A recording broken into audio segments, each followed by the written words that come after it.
السلام عليكم ورحمة الله وبركاته. إن الحمد لله نحمده ونستعينه ونستغفره ونعوذ بالله من شرور أنفسنا ومن سيئات أعمالنا. من يهده الله فلا مضل له ومن يضلل فلا هادي له. وأشهد أن لا إله إلا الله وحده لا شريك له وأشهد أن محمدا عبده ورسوله صلى الله تعالى عليه وعلى آله وصحبه وسلم تسليما كثيرا. أما بعد، فقد قال الإمام البخاري رحمه الله تعالى: باب قصة البيعة والاتفاق على عثمان بن عفان رضي الله تعالى عنه. قال حدثنا موسى بن إسماعيل قال حدثنا أبو عوانة عن حسين عن عمرو بن ميمون قال رأيت عمر بن الخطاب رضي الله عنه قبل أن يصاب بأيام بالمدينة ووقف على حذيفة بن اليمان وعثمان بن حنيف قال: كيف فعلتما؟ أتخافان أن تكون قد حملتما الأرض ما لا تطيق إلى آخر الحديث। সম্মানিত ভাতৃমণ্ডলী, আল্লাহ রাব্বুল আলামিনের প্রশংসা এবং প্রিয় নবী সাল্লাল্লাহু আলাইহি সাল্লামের উপর সালাতু সালামের পর আজ বুধবার 17 জামাদ আস-সানি 1446 হিজরি মোতাবেক 18 ডিসেম্বর 2024 আমাদের ধারাবাহিক আলোচনা সহিহুল বুখারীর ফাজাইলে সাহাবায়ে কেরামদের ফজিলত পর্ব নম্বর 6। আজকে একটি অধ্যায় এবং একটি শুধু হাদিস রয়েছে আমাদের সামনে, খুব লম্বা হাদিস। বলছেন ইমাম বুখারী রাহিমাহুল্লাহ এই অধ্যায়ে বাবু কিসসাতিল বাইআতি ওয়াল ইত্তিফাক আলা উসমান বিন আফফান রাদিয়াল্লাহু তাআলা আনহু। 8 নম্বর অধ্যায়, ফাজাইলে সাহাবার 8 নম্বর অধ্যায় সহিহ বুখারীর। বিষয় হচ্ছে, বলছেন এই অধ্যায় হচ্ছে বায়াতের ঘটনা সম্পর্কে। বায়াত মানে খেলাফতের বায়াত, খলিফা নির্বাচনের বায়াত বা শপথের ঘটনা সম্পর্কে। ওয়াল ইত্তেফাক আলা উসমান, কার খেলাফত? উসমান রাদিয়াল্লাহু তাআলা আনহুর খেলাফত। কারণ ওমর রাদিয়াল্লাহু তাআলা আনহু ফাজাইল নিয়ে আলোচনা হয়ে গেছে, তো ওমরের পর কে খলিফা হবেন? ওসমান রাদিয়াল্লাহু তাআলা। তো বায়াতের কাহিনী, পেশা মানে কাহিনী বা ঘটনা খেলাফতের বায়াতের। এবং বলছেন ওয়াল ইত্তিফাক আলা উসমান আফফান, ওসমান বিন আফফান রাদিয়াল্লাহু তাআলা আনহুর খেলাফতের ওপর, খলিফা নির্বাচনের ওপর ঐক্যমত, সাহাবায়ে কেরামদের ঐক্যমত। এ হচ্ছে বিষয়। হাদিস বর্ণনা করেছেন ইমাম বুখারী রাহিমাহুল্লাহ তার ওস্তাদ মুসা বিন ইসমাইল থেকে, তিনি তার ওস্তাদ আবু আওয়ানা থেকে, তার ওস্তাদ হুসাইন থেকে, তার ওস্তাদ আমর ইবনে মাইমুন। তিনি বলছেন যে কাল রাআইতু উমর ইবনুল খাত্তাব রাদিয়াল্লাহু আনহু। আসল ঘটনা রয়েছে উমর রাদিয়াল্লাহু তাআলা আনহুর শাহাদাতের ঘটনা, কিভাবে আহত হলেন। তার উপর ফজরের সালাতের অবস্থায় আক্রমণ করল মজুসি অগ্নিপূজক মালাউন অভিশপ্ত এই রানী আবু লুলু ফৈরোজ লানাহুল্লাহ কাতালাহুল্লাহ ফিদ দুনিয়া ওয়াল আখিরা। এবং তিনি কিভাবে শহীদ হলেন আর তারপরে কিভাবে তারপরে খলিফা নির্বাচিত হলেন ওসমান রাদিয়াল্লাহু তাআলা আনহু। এ হচ্ছে আজকের। এবং তার ইন্তেকালের পূর্ব মুহূর্তে তার গুরুত্বপূর্ণ যে উপদেশগুলি, যা সকল স্তরের দেশবাসীকে শামিল, সকল স্তরের দেশবাসী, মুহাজিরিন, আনসার, সাহাবায়ে কেরামগণ, এছাড়া অন্যান্যরা, এমনকি অমুসলিমদের হকের ক্ষেত্রেও অত্যন্ত গুরুত্বপূর্ণ তার উপদেশ বা ওসিয়তগুলি রয়েছে শেষ দিকে। বলছেন আমর ইবনে মাইমুন রাদিয়াল্লাহু তাআলা আনহু, রাআইতু উমর ইবনুল খাত্তাব রাদিয়াল্লাহু আনহু, আমি উমর বিন খাত্তাব রাদিয়াল্লাহু তাআলা আনহুকে দেখেছি কাবলা ইউসাবা বিআইয়ামিন, তার আহত হওয়ার কয়েকদিন পূর্বে, তার আহত হওয়ার বা আক্রান্ত হওয়ার কয়েকদিন পূর্বে। কোথায়? বিল মদিনাতে, মদিনায়। কি দেখেছেন? বলছেন যে হুযায়ফা বিনুল ইয়ামান, একজন সাহাবী, প্রসিদ্ধ প্রখ্যাত সাহাবী, আর উসমান বিন হুনাইফ, এই দুইজন সাহাবীর সামনে দাঁড়ালেন তিনি। ওয়াকাফা আলা হুযায়ফা বিনুল ইয়ামান, তিনি দাঁড়ালেন হুযায়ফার সামনে এবং উসমান বিন হুনাইফের সামনে। উসমান বিন হুনাইফ আনসারি, রাদিয়াল্লাহু তাআলা এই দুইজনের সামনে দাঁড়িয়ে তাদেরকে কিছু কথা সম্বোধন করলেন। এই দুইজনকে কেন সম্বোধন করলেন? কারণ এই দুইজনকে দায়িত্ব দেওয়া ছিল ইরাক যখন মুসলিমদের হাতে আসলো। ইরাক ইরান সব অগ্নিপূজক ছিল। ইরাকের লোকেরাও কি ছিল? অগ্নিপূজক ছিল, এবং ইরাকের ভাষাও ফার্সি ছিল। এই জন্য দেখা যায় ইমাম আবু হানিফা রাহিমাহুল্লাহর মাতৃভাষা কি? উনি তো ইরানের লোক না, কোথাকার লোক? ইরাকের লোক, ইরাকের লোক। কিন্তু আল্লাহর রহমতে ইরাকের তারপরে অধিবাসী আরবি ভাষাভাষী হয়ে যায়। আরবি ভাষার প্রভাব সেখানে বিস্তার লাভ করে, যার ফলে ফার্সি ভাষা তখন সংকুচিত হয়ে বর্তমান ইরানে সংকুচিত হয়ে যায়। কিন্তু আসলে বৃহৎ যে পারস্য সাম্রাজ্য ছিল তাতে সামিল ছিল ইরাক, এবং সেখানকার মাতৃভাষা ফার্সি ছিল একসময়। তো এই দুইজনকে উমর রাদিয়াল্লাহু তাআলা আনহুর জামানায় যখন ইরাক কে বিজয় হইল মুসলিমদের, মানে ইরাক খলিফাতুল মুসলিমিনের হাতে আসলো এবং সামদেশ বিজয় হলো, তখন এই দেশগুলি মাপার, এই দেশের আয়তন, জমি জায়গা, এগুলি মাপের দায়িত্ব দিয়েছিলেন। মাসাহাতুল আরদ, জমি মাপা, যেটা আমার দেশে কারা করে? আমিন বলা হয়। ওদের কি বলা হয়? আমিন। আরবি ভাষা কিন্তু আমিন, আমিন মানে বিশ্বাস। তোকে বিশ্বাস করছেন, যেভাবে মেপে দিয়েছে ওইভাবে বিশ্বাস করে নিচ্ছেন, ঠিক না? ওই জন্য আমিন শব্দটি কিন্তু আরবি শব্দ। আগের জমি জায়গা সংক্রান্ত যতগুলি পরিভাষা ছিল সব কিন্তু আরবি ছিল। এইরকম আদালতের, আদালত শব্দটি, আদালত মানে কি? আদাল মানে এই যে সুবিচার, যেখানে ইনসাফ পাওয়া যায়, সুবিচার পাওয়া যায়। উকিল মানে যে দায়িত্বশীল একজনের পক্ষ থেকে, আপনি পারছেন না সেন উকিল ধরছেন। হাকিম মানে বিচারক, সব আরবি শব্দ। তো এই দুজনকে দায়িত্ব দেওয়া হয়েছিল। কেন? কারণ দেশের মাপের প্রয়োজন রয়েছে, তারপর দেশে কত জমি জায়গা রয়েছে, ওই এলাকায় সবাই তো আর মুসলিম হয়ে যায়নি, অধিকাংশই অমুসলিম হয়ে আছে। কারণ ইসলামে জোর জবরদস্তি নেই, স্বেচ্ছায় যদি ইসলাম গ্রহণ না করে। দেশ বিজয় হয়েছে কিন্তু তাদের ধর্মীয় স্বাধীনতা আছে, লা ইকরাহা ফিদ্দিন। সুতরাং তার অমুসলিম যদি থেকে যায় তাহলে শরীয়তের বিধান হচ্ছে মুসলিম দেশে বাস করলে জিজিয়া দিতে হবে মাথা প্রতি, মাথা প্রতি। একমাত্র বিশেষ শ্রেণীর মানুষ, একেবারে বৃদ্ধ, নারী, অচল, এদের হয়তো নেই, যাদের আয় উপার্জন নাই, তাদের ভিন্ন বিষয়, কিন্তু মাথা প্রতি জিজিয়া। আর জমি জায়গা যে ভোগ করবে দেশের অমুসলিমরা, তো সেই জমি জায়গা থেকে কিছু দেবে না। মুসলিমদের জমি জায়গা থেকে ফসল এলে মুসলিমরা কি দেয়? ওসরও দেয়, যাকাত, ওসর দিতে হয়। কিন্তু অমুসলিমরা মুসলিম দেশের জমি জায়গা ভোগ করবে আর ফসল সেখান থেকে উৎপন্ন করবে, কিছু দেবে না। তখন শরীয়তে আরেকটি বিধান হচ্ছে খারাজ, মানে কর, জমির কর। এটা জমির কর দেওয়া, খারাজ যেটা আরবিতে বলা হয়। আর আরেকটি হচ্ছে জিজিয়া, যেটা মাথা প্রতি বাৎসরিক সামান্য অল্প কিছু থাকে। সেগুলি বিস্তারিত জানার কোনো প্রয়োজন নেই, কারণ সেগুলির এখন বাস্তবায়ন নাই। যখন মুসলিম জাতি সেইভাবে শক্তিশালী হবে,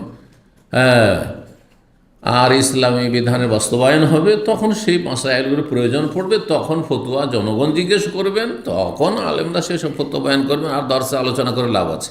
এখন আলোচনা করে লাভ আছে? কোনো লাভ নেই। সুতরাং সংক্ষেপে এতটা জানা যথেষ্ট যে অমুসলিমদের জমি জায়গা যেগুলো মুসলিম দেশে মুসলিম দেশে ভোগ করছে, সেগুলোতে ইসলামিক স্টেট যদি হয়, সেখানে ইসলামের আইন থাকে, তাহলে সেখান থেকে তারা কি দিবে? খারাজ দিবে, মানে কর দেবে, সেখানে জমির কর। যেমন আজকাল জমির খাজনা দিচ্ছে, কিন্তু খাজনা সরকারকে দিচ্ছে, ইসলামকে কি দিচ্ছে? ঠিক কিনা? আর মাথা প্রতি কী দেবে? জিজিয়া দেবে, যেটা বলা হয়েছে কোরআনে কারিমে সূরা তাওবাতে জিজিয়ার কথা রয়েছে, হাত্তা ইউতুল জিজিয়াতা আন ইয়াদিন ওয়া হুম সাগিরুন। তো জমি মাপার যেহেতু দায়িত্ব ছিল, জমি মাপার পরে এত জমি জায়গায় ইরাকে আছে, সুতরাং এত বিঘা বা এত একর জমিতে এত, যে মাপগুলি তখন ছিল, কতটা ফসল হতে পারে সেই হিসাবে, কতটা ফসল কর হিসাবে নেওয়া যেতে পারে তাদের কাছ থেকে, এইসব হিসাব এই মাপের উপর নির্ভরশীল। সেই জন্য ওমর রাদিয়াল্লাহু তাআলা বলছেন যে তোমরা যে জমিগুলো মাপলে ইরাকের, তাতে তোমরা অত্যাচার তো করনি, মানে যতটা জমি তার চাইতে বেশি আমাকে আমার কাছে রিপোর্ট দিলে, আর সেই হিসাবে তাদের ওপর বেশি হয়তো কর চাপিয়ে দেওয়া হলে এটা ও জুলুম তো হয়ে যায়নি? এটা কিন্তু তোমাদেরকে জবাব দিতে হবে, কারণ আমি সরাসরি তাতে জড়িত না, তোমরা করেছো। সুতরাং এখনও চিন্তা করে না যে অতিরিক্ত তাদের ওপর বোঝা চাপিয়ে তো দেওনি, যেটা অবিচার হবে, অন্যায় হবে। তাহলে কত তিনি সুবিচারক, খলিফা ছিলেন, যে অমুসলিমদের ওপর যাতে অবিচার না হয় এই কথা নিয়েই চিন্তিত আছেন, আর তাদেরকে সতর্ক সাবধান করছেন।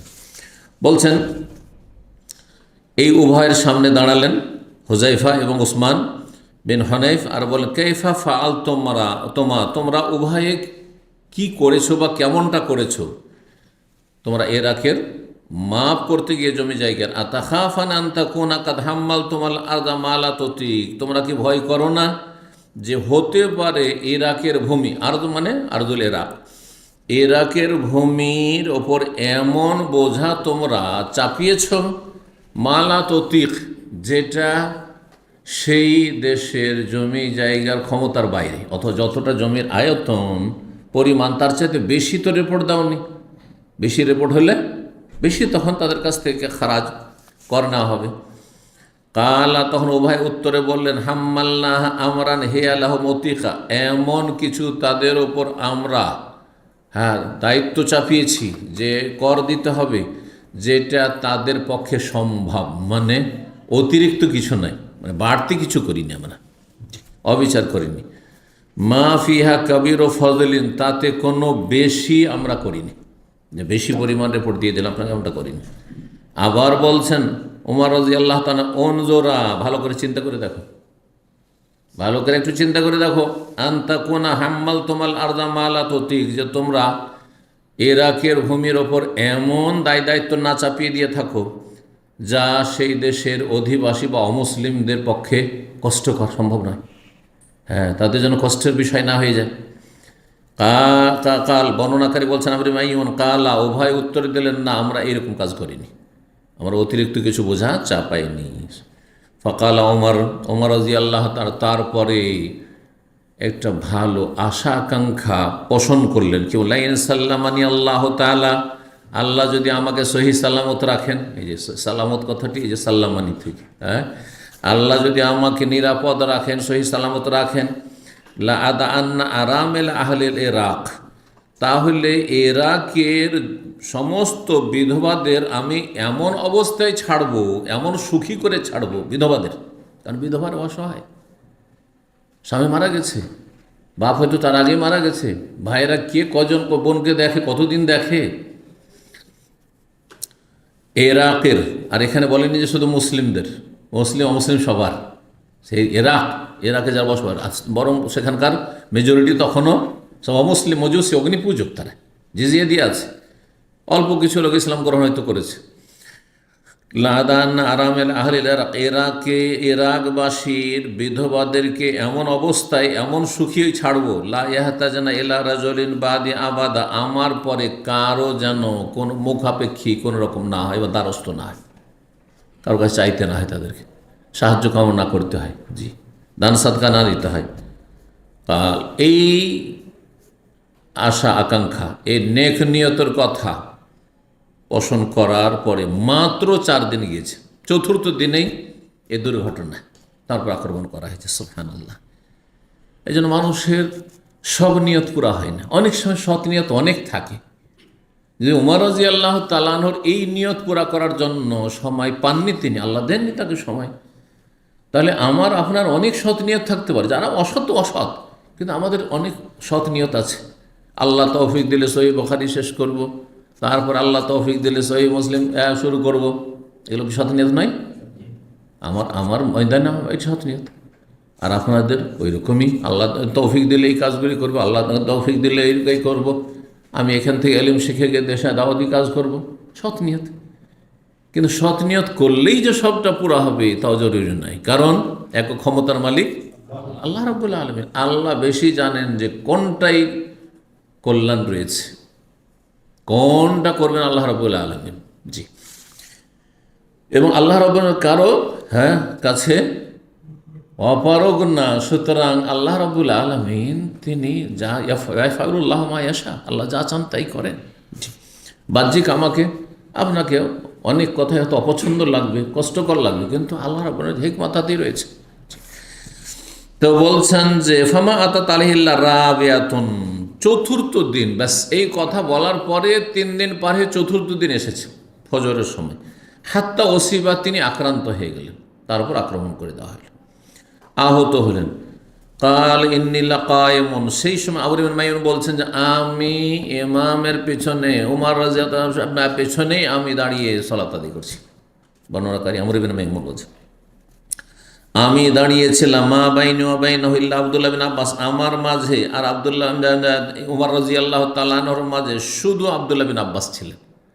কারণ আমার চাইতে কাছে যিনি মুসল্লি দাঁড়িয়েছিলেন উমর রাদিয়াল্লাহু তাআলা আনহুর কাছাকাছি, আমার চাইতে কাছে তিনি হচ্ছেন একমাত্র আব্দুল্লাহ বিন আব্বাস, মানে এত পাশে আমি দাঁড়িয়েছিলাম। কখন বলছেন গাদাতা ওসিবা, সেই দিন ভোরে, মানে ফজরের সালাতে, যেই দিন তিনি আহত হলেন।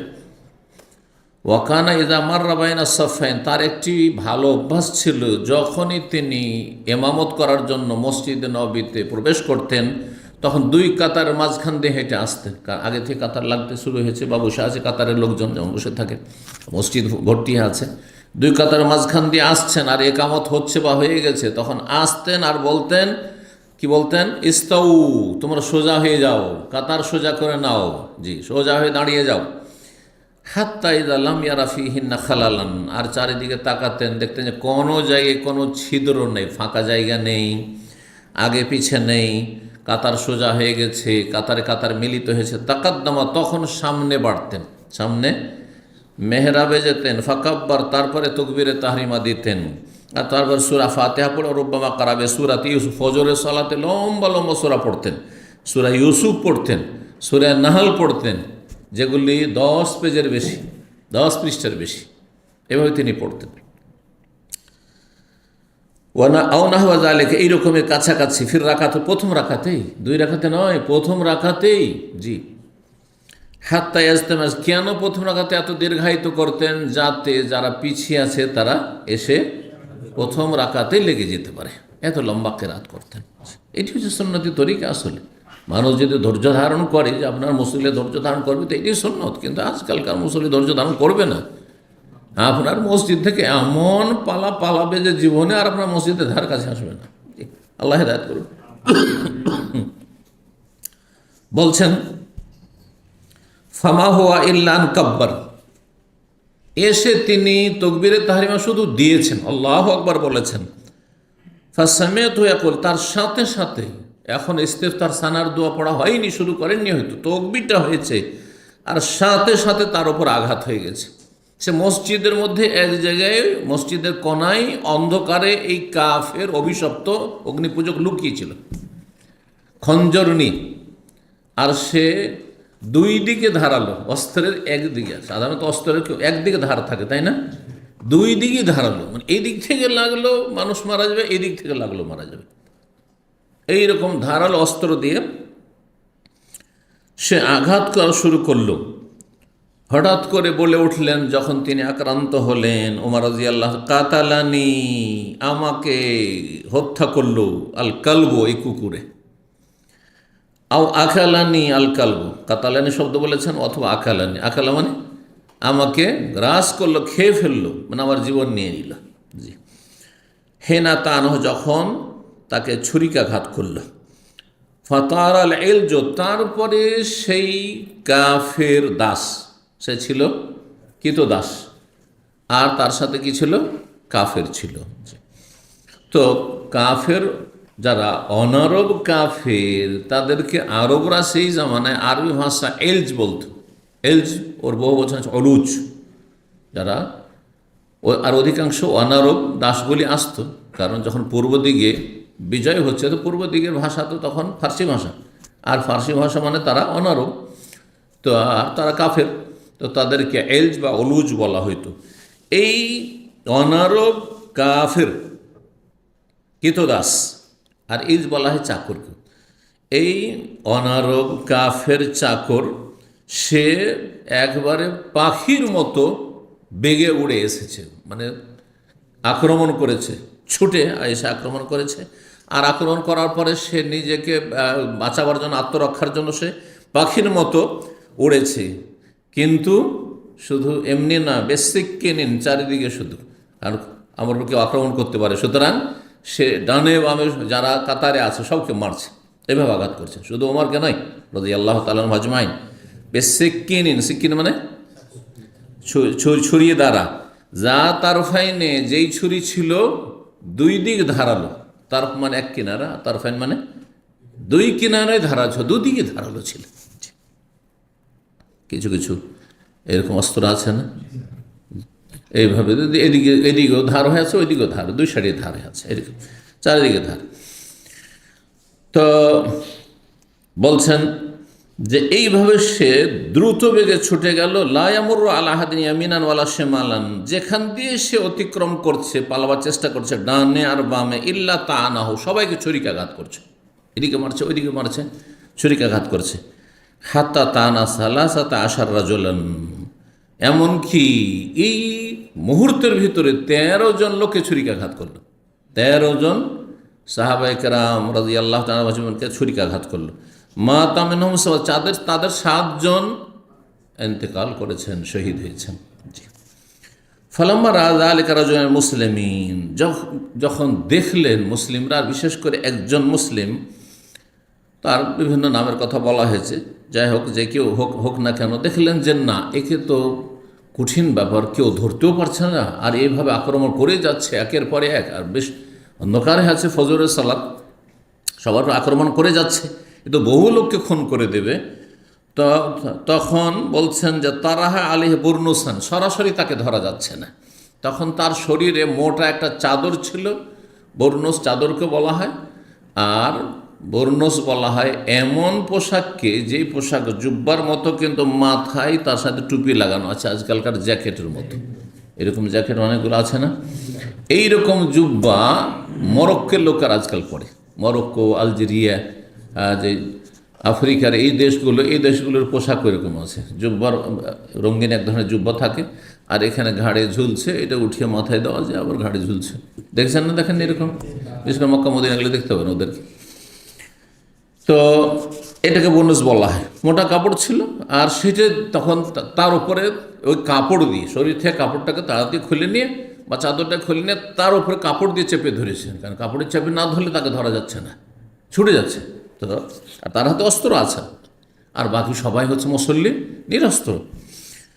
তো বলছেন যে যখন দেখলেন যে এই অবস্থা, তারাহা আলিহ বর্ণসান, তখন তার উপর একটি বড় চাদর অথবা সে বর্ণস পোশাকটি তার উপরে নিক্ষেপ করলেন, আর সেটা দিয়ে তাকে ধরার চেষ্টা করলেন। ফালাম্মা জান্নাল ইলজু, যখন এই কৃতদাস কাফির বুঝতে পারল, জান্না মানে সে বুঝতে পারল, অনুভব করলো, আন্নাহু মাখুজুন, সে ধরা খেয়ে যাবে। আখাযা ইয়াখুযু মানে পকড়াও, ধরা, তার পকড়াও হয়ে যাবে, মানে তাকে ধরে নেবে কেউ। নাহারা নাফসু, তখন সে আত্মহত্যা করল। যারা এরকম হামলা করে তারা কি করে, যখন আর বাঁচা যাবে না, হ্যাঁ, তো আসামি হয়ে শাস্তি পেতে চায় না, কারণ তার থেকে তদন্ত শুরু হয়ে যাবে। তার পিছনে যারা নাচাচ্ছে তারাও তা চায় যে মরে যাক, কারণ বেঁচে থাকলে সবার নামে একে একে বেরিয়ে আসবে, ঠিক কিনা? তো যার ফলে কি করে, আত্মহত্যা করে, মারার পরে আত্মহত্যা করে। তাই এই খবিস করেছিল। ও তানাওয়ালা ওমর ইয়াদা আব্দুর রহমান ইবনে আওফ, ওমর রাদিয়াল্লাহু তাআলা যখন এইভাবে আহত হলেন, তখন তিনি দেখলেন যে আমি আর তো তেলাওয়াত করতে পারবো না, দাঁড়াতে পারছি না। তখন আব্দুর রহমান ইবনে আওফ রাদিয়াল্লাহু তাআলা আনহু, যে 10 জন জান্নাতের সুসংবাদ প্রাপ্ত সাহাবায়ে কেরাম, যে আশরে মুবাশশার তাদের অন্যতম আব্দুর রহমান ইবনে আওফ, তার হাতটা ধরে একটু এগিয়ে দিলেন, কাছেই ছিলেন তিনি, এবং তিনি সাহাবায়ে কেরামদের সিনিয়র ছিলেন। তার হাতটা ধরে এগিয়ে দিলেন, ফাকাদ্দাম, আর আগে বাড়িয়ে দিলেন যে তুমি ইমামতি করো, তুমি ইমামতি করো। ফামাইয়ালি ওমারা ফাকাদরা আল্লাযী আরা, ওমর ইবনে মাইন বলছেন যে ওমর রাদিয়াল্লাহু তাআলা কাছাকাছি যারা ছিল তারা আমার মতোই দেখতে পেয়েছে আসল ঘটনা, তারা প্রত্যক্ষদর্শী। কিন্তু যারা দূরে আছে ডানে বামে, তারাও কিছু বুঝতে পারেনি যে হইলটা কি, ঘটনা কি। আর পেছনের কাতারগুলিতে যারা আছে তারাও কিছু টের পাচ্ছে না। বলছেন ওয়াম্মা নওয়াহিল মসজিদ, মসজিদের চারপাশের লোকেরা ফাইন্নাহু লা ইয়াদরুন, তারা বুঝতে পারছে না যে হইল উঠে গিয়ে হঠাৎ করে আল্লাহ আকবার বললেন আর তারপরে কোনো সাড়া শব্দ তেলাওয়াত নেই। হ্যাঁ, আবার আব্দুর রহমান আউফের আওয়াজ শুনছি। গায়রা আন্নাহুম কাদ ফাকাদু সাওতা ওমর, এতটা শুধু পেছনের কাতার বা ডানে বামের লোকেরা বুঝতে পারলেন যে ওমর রাদিয়াল্লাহু তাআলা আনহুর আর কণ্ঠস্বর শুনতে পাচ্ছি না, ওনার আওয়াজ আর শুনতে পাচ্ছি না। ওহম ইয়াকুলুন, তারা ভাবছেন যে ব্যাপারটা কি হলো, হয়তো ভুলে গেলেন অথবা আর কিছু হইল। তেলাওয়াত অনেক সময় উচ্চস্বরে তেলাওয়াত থাকে কিন্তু মনে মনে তেলাওয়াত শুরু করে দিই আমরা, এরকম হয় অনেক সময়। তখন তারা কি করতে লেগেছে, সুবহানাল্লাহ বলা শুরু করেছে। ওহম ইয়াকুলুন, সবাই পেছন থেকে কি করছে, ভাবতেই পারেনি যে এরকম করে আক্রমণ হয়, সুবহানাল্লাহ বলতে শুরু করে, সুবহানাল্লাহ সুবহানাল্লাহ।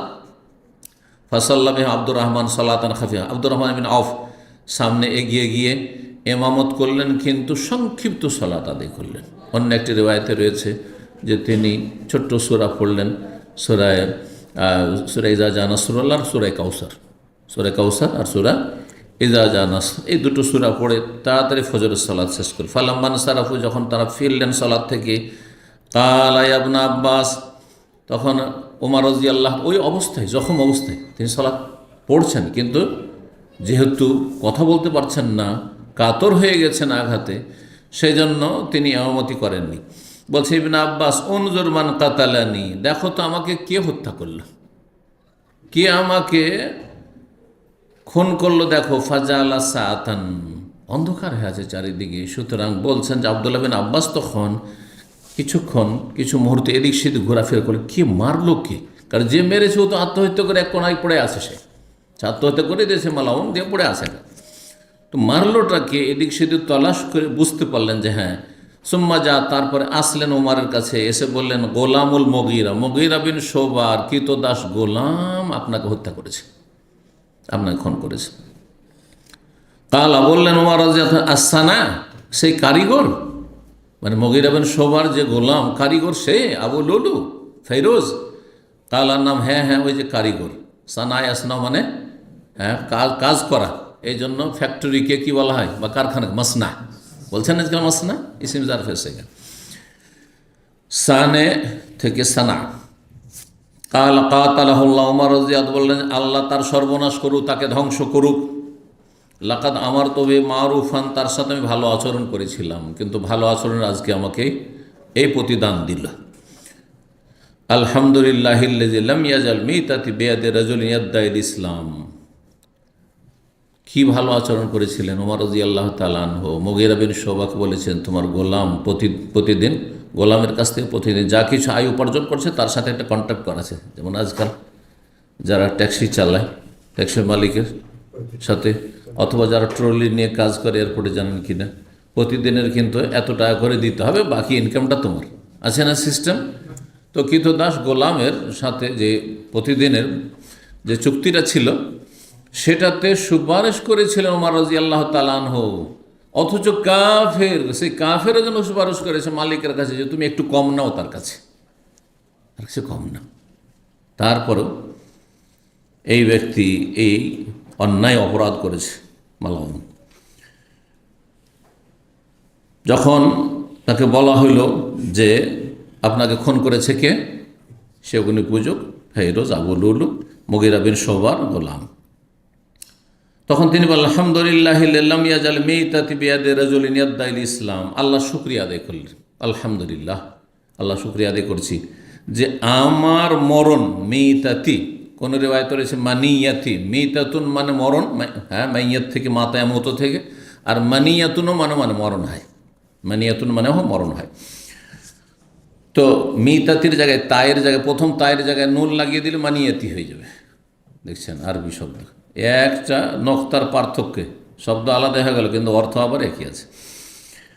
আল্লাহ শুকরিয়া আদায় করেছি যে আমার মরণ এমন কোনো ব্যক্তির হাতে হয়নি, যেই ব্যক্তি ইসলামের দাবিদার, আল্লাহর কাছে গিয়ে বলতে পারবে যে আল্লাহ আমি তো তোমাকে সিজদা করেছিলাম, আমাকে কেন জান্নাত দিবেন না, আমি তো ওমরকে খুন করেছি, তো কি হইলো, আমি তো সিজদা করেছি, এই কথা বলতে পারবে না।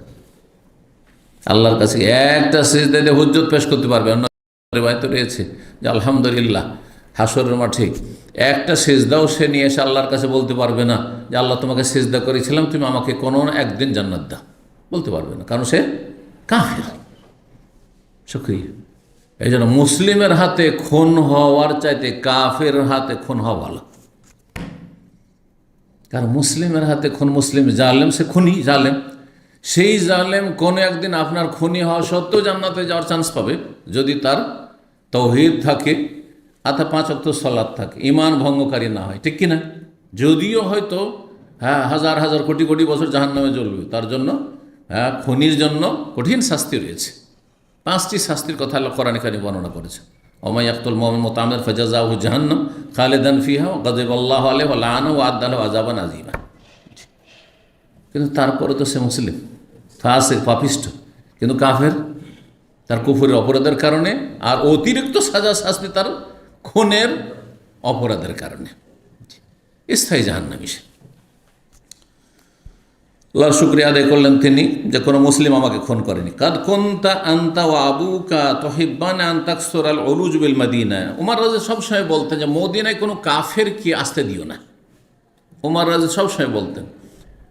কিন্তু মুগীরা বিন শুবা কোনো এক জায়গার গভর্নর ছিলেন, তো তিনি ওমর রাদিয়াল্লাহু তাআলাকে লিখে পাঠালেন যে একজন আমার দাস আছে, কৃতদাস আছে, যে খুব ভালো কারিগর। কিসের কারিগর ছিল?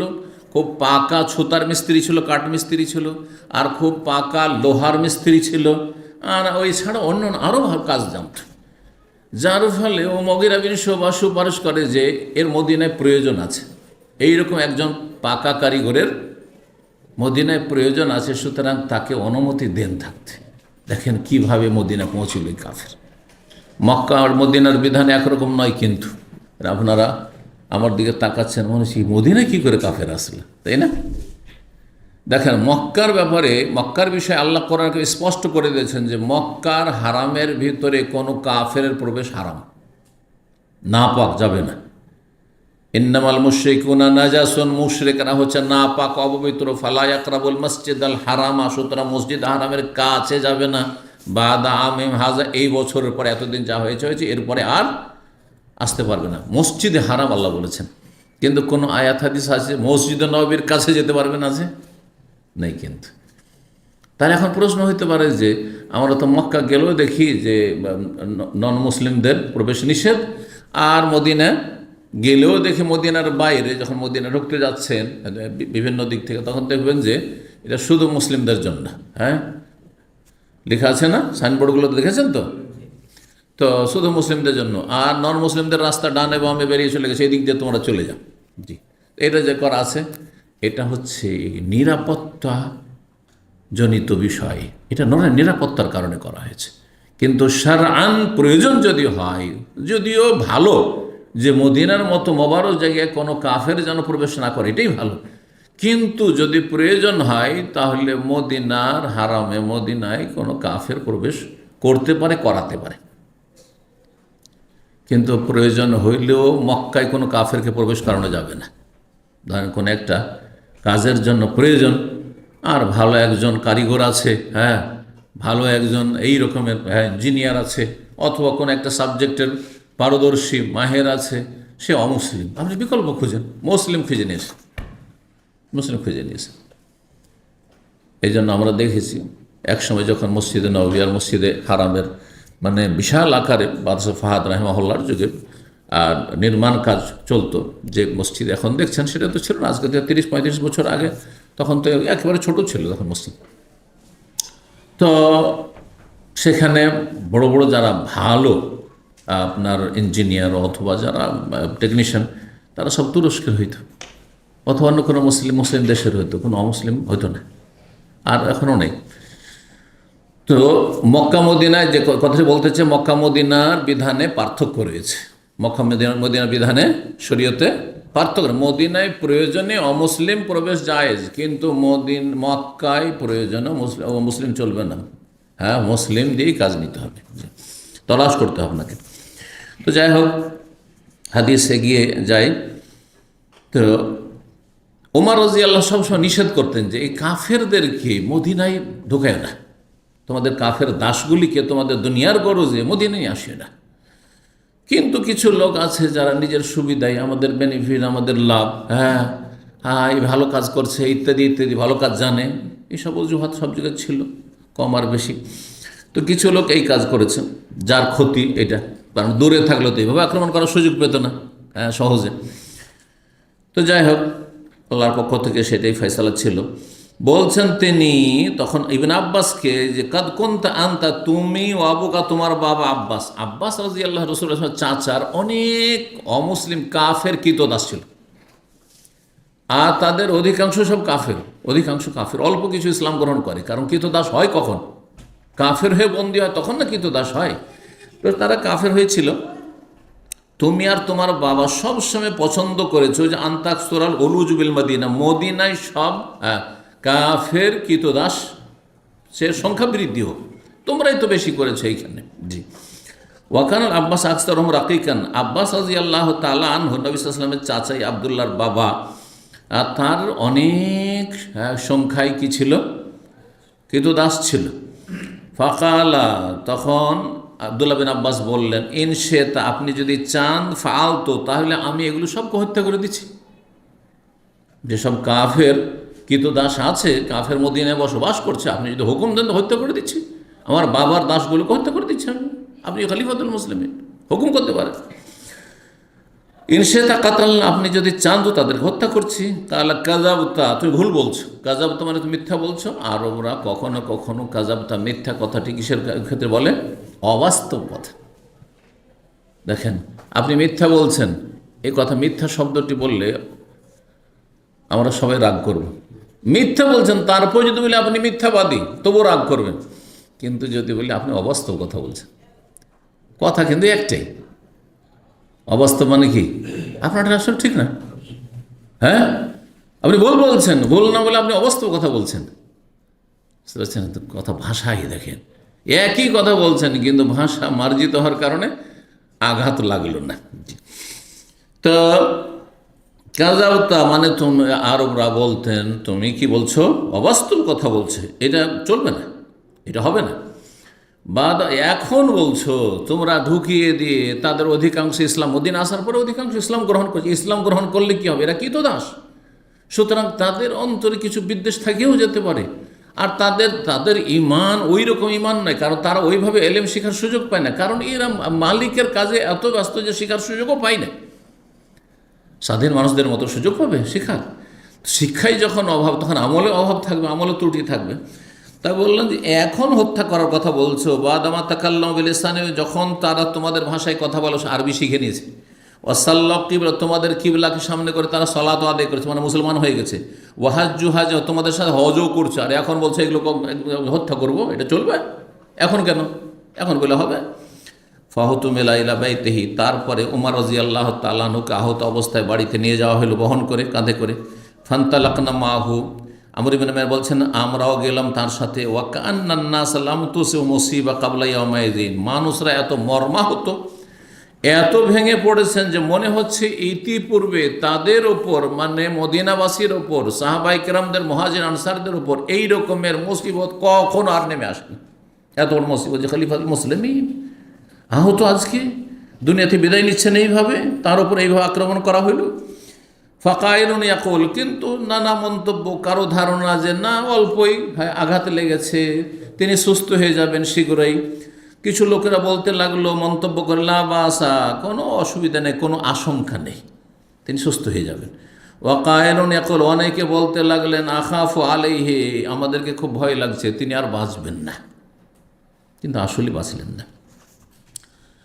তাকে বাঁচানো যাবে কি না, তখন পরীক্ষা করা হলো যে কতটা ভিতরে আঘাত হয়েছে। বলছে ফাউতিয়াবেন না বিদিন ফাশারিবাহু, তার সামনে খেজুরের শরবত নিয়ে আসা হলো। নবীজ, এই যে নবী শব্দ এসে, খেজুরের শরবত কালকে আলোচনা করেছিলাম না, খেজুর ভিজিয়ে রেখে তারপরে যখন খেজুরের সেই মিষ্টি স্বাদটা যখন পানিতে চলে আসবে, তারপরে সেটা হলো খেজুরের শরবত, আরবিতে যেটা নবীজ বলা হয়। সেটা বেশি 2-3 দিন রেখে দেন, আর গরমের সময় যদি হয়, শীতকাল না হয়, তাহলে কিছু হয়ে যাবে, সেটা মদে পরিণত হয়ে যাবে। জি, পান করানো হলো তাকে, কিন্তু ফাখারাজা মিন জাওফিহি, পেট থেকে যা কিছু পান করানো সব বেরিয়ে চলে আসলো। তার মানে নাড়ি ভড়ি সব কেটে গেছে, এমনভাবে আঘাত করেছে, গভীরে আঘাত গিয়েছে যে পেটের নাড়িমড়ি সব কেটে গেছে, ছিঁড়ে গেছে। আল্লাহু আকবার। সুম্মা উতিয়া বেলাবানিন, পরীক্ষার জন্য আবার দুধ নিয়ে আসা হলো। ফাঁসা, দুধ পান করলেন তিনি। ফাখারাজ মিন জাওফি, কিন্তু পেট থেকে সব বেরিয়ে চলে গেল। তার মানে আর বাঁচানো যাবে না। ফারাফু, তখন সাহাবায়ে কেরাম বুঝতে পারলেন আন্নাহু মাইয়াতুন, যে তিনি মরে যাবেন, তিনি মারা যাবেন, বাঁচবেন না। ফাদাখালনা আলাইহি, সাহাবায়ে কেরাম বলছেন আমরা তার বাড়িতে প্রবেশ করলাম। ওয়া জাআন নাস ইউসনুনা আলাইহি, লোকেরা সব দলে দলে আসতে লাগলো। যেমন মানুষ অসুস্থ হলে হয়, এরকম হলে শেষ মুহূর্তে সবাই দেখতে আসে। আসার সবাই তার প্রশংসা করতে লাগলেন, গুণগান করতে লাগলেন, সুনাম করতে লাগলেন তার সামনে। ওয়া জা রাজুলুন শাবুন, সেই সময় একজন যুবক ব্যক্তি আসলো দেখার জন্য, সেও এসছে। ফাকালা, এসে সেই যুবক বলছে আবশির ইয়া আমিরুল মুমিনিন, হে আমিরুল মুমিনিন, আপনি সুসংবাদ নিন, আপনার জন্য সুসংবাদ জান্নাতের, আপনার কোনো চিন্তা নেই, বাঁচলেও চিন্তা নেই, চলে গেলেও কোনো চিন্তা নেই। বেবুশরাল্লাহি লাকা, আপনার জন্য আল্লাহর পক্ষ থেকে সুসংবাদ। মিন সোহবতে রাসূলিল্লাহ সাল্লাল্লাহু আলাইহি ওয়াসাল্লাম, যে আপনি রাসূলুল্লাহ সাল্লাল্লাহু আলাইহি ওয়াসাল্লামের সাহচর্য পেয়েছেন, আপনি সঙ্গী হয়েছেন ঘনিষ্ঠ।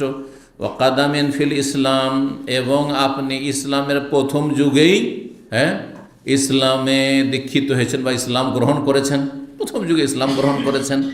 কাদাম থেকে কাদিম, কাদিম মানে প্রাচীন, আপনার ইসলাম হচ্ছে প্রাচীন, প্রথম যুগে ইসলাম গ্রহণ করেছেন। মা কাদ আলেমতা, সেটা আপনার জানাই রয়েছে। সুম্মা ওল্লিতা, তারপরে আপনাকে আমিরুল মুমিনিন, খলিফা বানানো হয়েছে। ফাআদালতা, আপনি সুবিচার করেছেন, কারো উপরে অবিচার করেননি। সুম্মা শাহাদা, তারপরে শেষখানে শাহাদাতের মর্যাদাও পেলেন। এর চাইতে আর সৌভাগ্য কি হতে পারে? যা কিছুই করেছেন সবই ভালো, শুরু থেকে শেষ পর্যন্ত সবই ভালো। কালা, এসব সুনাম আর প্রশংসা শুনে ফুলে গেলেন। না না না, আমরা হইলে এত সুনাম আমার, তাহলে আমি কত না ভালো মানুষ, ঠিক না? কিন্তু তিনি বলছেন শোনেন, কত বিনয়ী ছিলেন। ওদের তো আমি নিজের জন্য পছন্দ করি আন্না যালিকা কাফা, যা কিছু আমি করেছি তোমরা বললে এইটা যেন সমান সমান হয়ে যায়, গুনহার বোঝাও বেশি না হয়ে যায়, আর আমি নেকিও বেশি চাই না, সমান সমান হয়ে যদি কাফারা হয়, আল্লাহ আমাকে মাফ করে দেন, যে তোমাকে ধরবো না আর কিছু দিবও না তোমাকে, তাতেই যথেষ্ট আমার। ঠিক, লা আলাইয়া ওয়ালা লিয়া, আমার ওপর কোনো রকমের আযাব শাস্তি যেন না হয়, ওয়ালা লিয়া, আর আমি কোনো কিছু চাইও না আল্লাহর কাছে, যেন সমান সমান হয়ে আল্লাহ আমাকে মাফ করে দেন, আল্লাহ আমাকে রেহাই দিয়ে দেন, এতটাই চাই। ফালাম আদবারা, ওই যুবকটি এসব কথা বলার পরে যখন চলে গেল, দেখছেন তিনি ওই অবস্থায়, সিরিয়াস অবস্থায়, একবারে শেষ মুহূর্ত, কোন রকম কষ্টে হয়তো দু একটি কথা বলতে পারছেন। এজার হো ইয়ামাসুল আরদা, দেখছেন যে তার লুঙ্গি যেটা সেটা জমিনে ঘষটাচ্ছে, সে টাকনার নিচে কাপড় পরে আছে। কালা, ওই অবস্থায় বলছেন রুদ্দু আলাইয়াল গোলাম, এই ছেলেটিকে আমার কাছে ফিরিয়ে নিয়ে আসো। চলে যাচ্ছেন, আওয়াজ অত দূর যাবে না, দুর্বল ক্ষীণ হয়ে পড়েছেন, বলছে বাচ্চাটিকে আমার কাছে নিয়ে আসো, ছেলেটাকে নিয়ে আসো। গোলাম বালক, এমনই যে খুব একবারে সাবালক মানুষ, খুব বড় মানুষ। কালা না খেয়ে, হে ভাতিজা, নিজের ভাতিজা নয়, ভাতিজা আদর করে, যেমন আমরা বলি বাবা, ছোটদেরকে কি বলি, বাবা, ছেলে ইত্যাদি। ভাতিজা, ইরফা সওবাকা, তোমার কাপড়টি একটু উঠিয়ে পড়ো। ফাইন্নাহু আনকালে সব, এতে তোমার কাপড়টি অধিক পরিষ্কার পরিচ্ছন্ন থাকবে। ও আতকালে রব্বিকা, আর তোমার রবের ভয় ভীতির প্রমাণ পাওয়া যাবে, যে তুমি আল্লাহকে খুব ভয় করো, যার ফলে টাকনার ওপরে কাপড় উঠিয়ে রেখেছো তুমি। জি, তাহলে যাদের টাকনার নিচে কাপড়, আল্লাহর ভয় নেই, জাহান্নামের আযাবের ভয় নেই, যে টাকনার নিচে কাপড় গেলে জাহান্নামে যেতে হবে। জি, তো কাপড় টাকনার ওপরে পড়লে কাপড়টাও পরিষ্কার থাকবে আর অন্তরটাও পরিষ্কার থাকবে, কারণ আপনি পাপমুক্ত থাকলেন। যত পাপ করেন অন্তর তত কলুষিত হবে। ইয়া আব্দুল্লাহ বিন ওমর, তারপরে ছেলেকে বলছেন আব্দুল্লাহ বিন ওমরকে, অনুজুর মাজা আলিয়া মিনাদ-দাইন, দেখো তো একটু হিসাব নিকাশ করে আমার উপর কতটা ঋণের বোঝা আছে, কত ঋণের বোঝা আছে। তারপর ঋণ ছিল। ফাহাসাবু, হিসাব করলেন তারা, পরিবারের লোকেরা। আব্দুল্লাহ বিন ওমর যেহেতু বড় ছেলে, তার ছেলে পরিবারের যারা সদস্যরা ছিল তাদেরকে নিয়ে হিসাব করলেন যে কত টাকা কে পাবে, সব হিসাব করে ফাওয়াজাদু সিত্তাতাওয়াসামানিন আলফান, দেখলেন 86,000 দিরহাম তার উপর ঋণ রয়েছে। তো ঋণ থাকা নাজায়েজ নয়, তো ঋণ পরিশোধের মতো ব্যবস্থা থাকতে হবে, হিম্মত থাকতে হবে, হ্যাঁ, বিকল্প থাকতে হবে, বোঝা গেছে? এগুলো থাকতে হবে। আর ঋণ নিয়ে নিলাম, নাকে তেল দিয়ে ঘুমাচ্ছি, না চাইলে দেওয়ার তো প্রশ্নে ওঠে না, আর চাইলেও দেখা যাবে টাইম বেঁধে দিলে, আমাকে বিশ্বাস করেন না আজকালকার দিনই ভাই, হ্যাঁ যদি টাইম বেঁধে দেন ভাই কতদিন, তাও বলতে হবে, তাও বলতে হবে। জি হ্যাঁ, টাইম বেঁধে দিল, টাইমের কোনো খোঁজ খবরের হদিস নেই, নিয়ে এসে 6 মাসের জন্য 5 বছর 6 বছর হতে যাচ্ছে। দিনই ভাই, আল্লাহ হেদায়েত দান করুন। তো দেখা গেল 86,000 দিরহাম। জি, আর 1 দিরহাম মানে 4 আনা রূপা, 4 আনা চাঁদি। তাহলে 86কে 4 ভাগে ভাগ করলে কত হবে? হ্যাঁ, 86-র অর্ধেক কত? 42, 43, 43, 43, 86, 43-এর অর্ধেক, হ্যাঁ 20, 21.5, তাহলে 21.5 ভরি, আনুমানিক 21.5 ভরি চাঁদি, হ্যাঁ রূপা ঋণ ছিল, রূপার টাকা, তখন রূপার টাকা। জি, এতটা ঋণ ছিল। তাহলে তারপরে বলে ইন ওয়াফালাহ মাল আলে ওমর, দেখো এই ঋণ পরিশোধ করতে হবে আমার ইন্তেকালের আগে আগেই। যদি দেখো যে ওমরের পরিবারের যে বাড়িতে ধন সম্পদ আছে সেটা দিয়ে ঋণ পরিশোধ হয়ে গেল, ফাআদ্দেহি মিন আমওয়ালিহিম, ধন সম্পদ সব কিছু বিক্রি করে তা আদায় করে দাও। কিন্তু আজকালকার জামানার যতই পরেশগার আর দাড়িওয়ালার তাহাজ্জুদ গুজার দেখেন, জমি জায়গা বিক্রি করে ঋণ, এইখানে ধার নিয়েছি, এখানে থাকলেও হয়তো ভাই চাকরি নেই, দেশে গিয়েছে, জমি জায়গা আছে, ব্যবসা আছে, সব আছে, ও দেশ থেকে আপনাকে এখানে টাকা দেবে না, না দেবে না।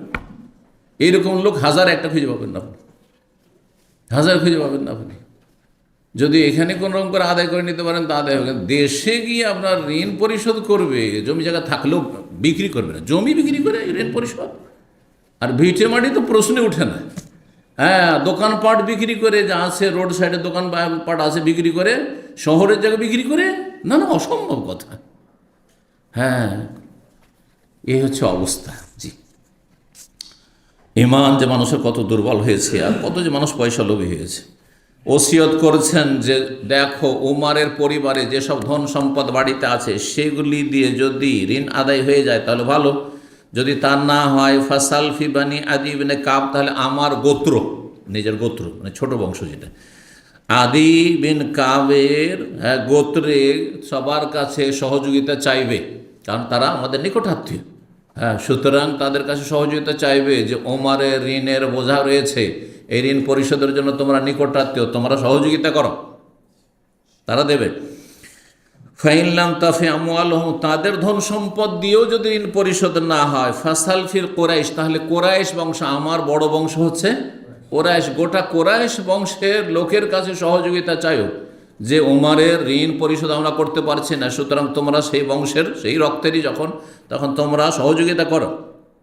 ওয়ালা তাদম এলাকায় রেহিম, এই কোরাইশ বংশ ছাড়া অন্য কোনো বংশের সাহায্য সহযোগিতা নেবে না, আর তাদের কাছে কোনো চাঁদা নিতে যাবে না, তাদের কাছে কোনো রকমের সাহায্য সাদকা চাইতে যাবে না আমার জন্য।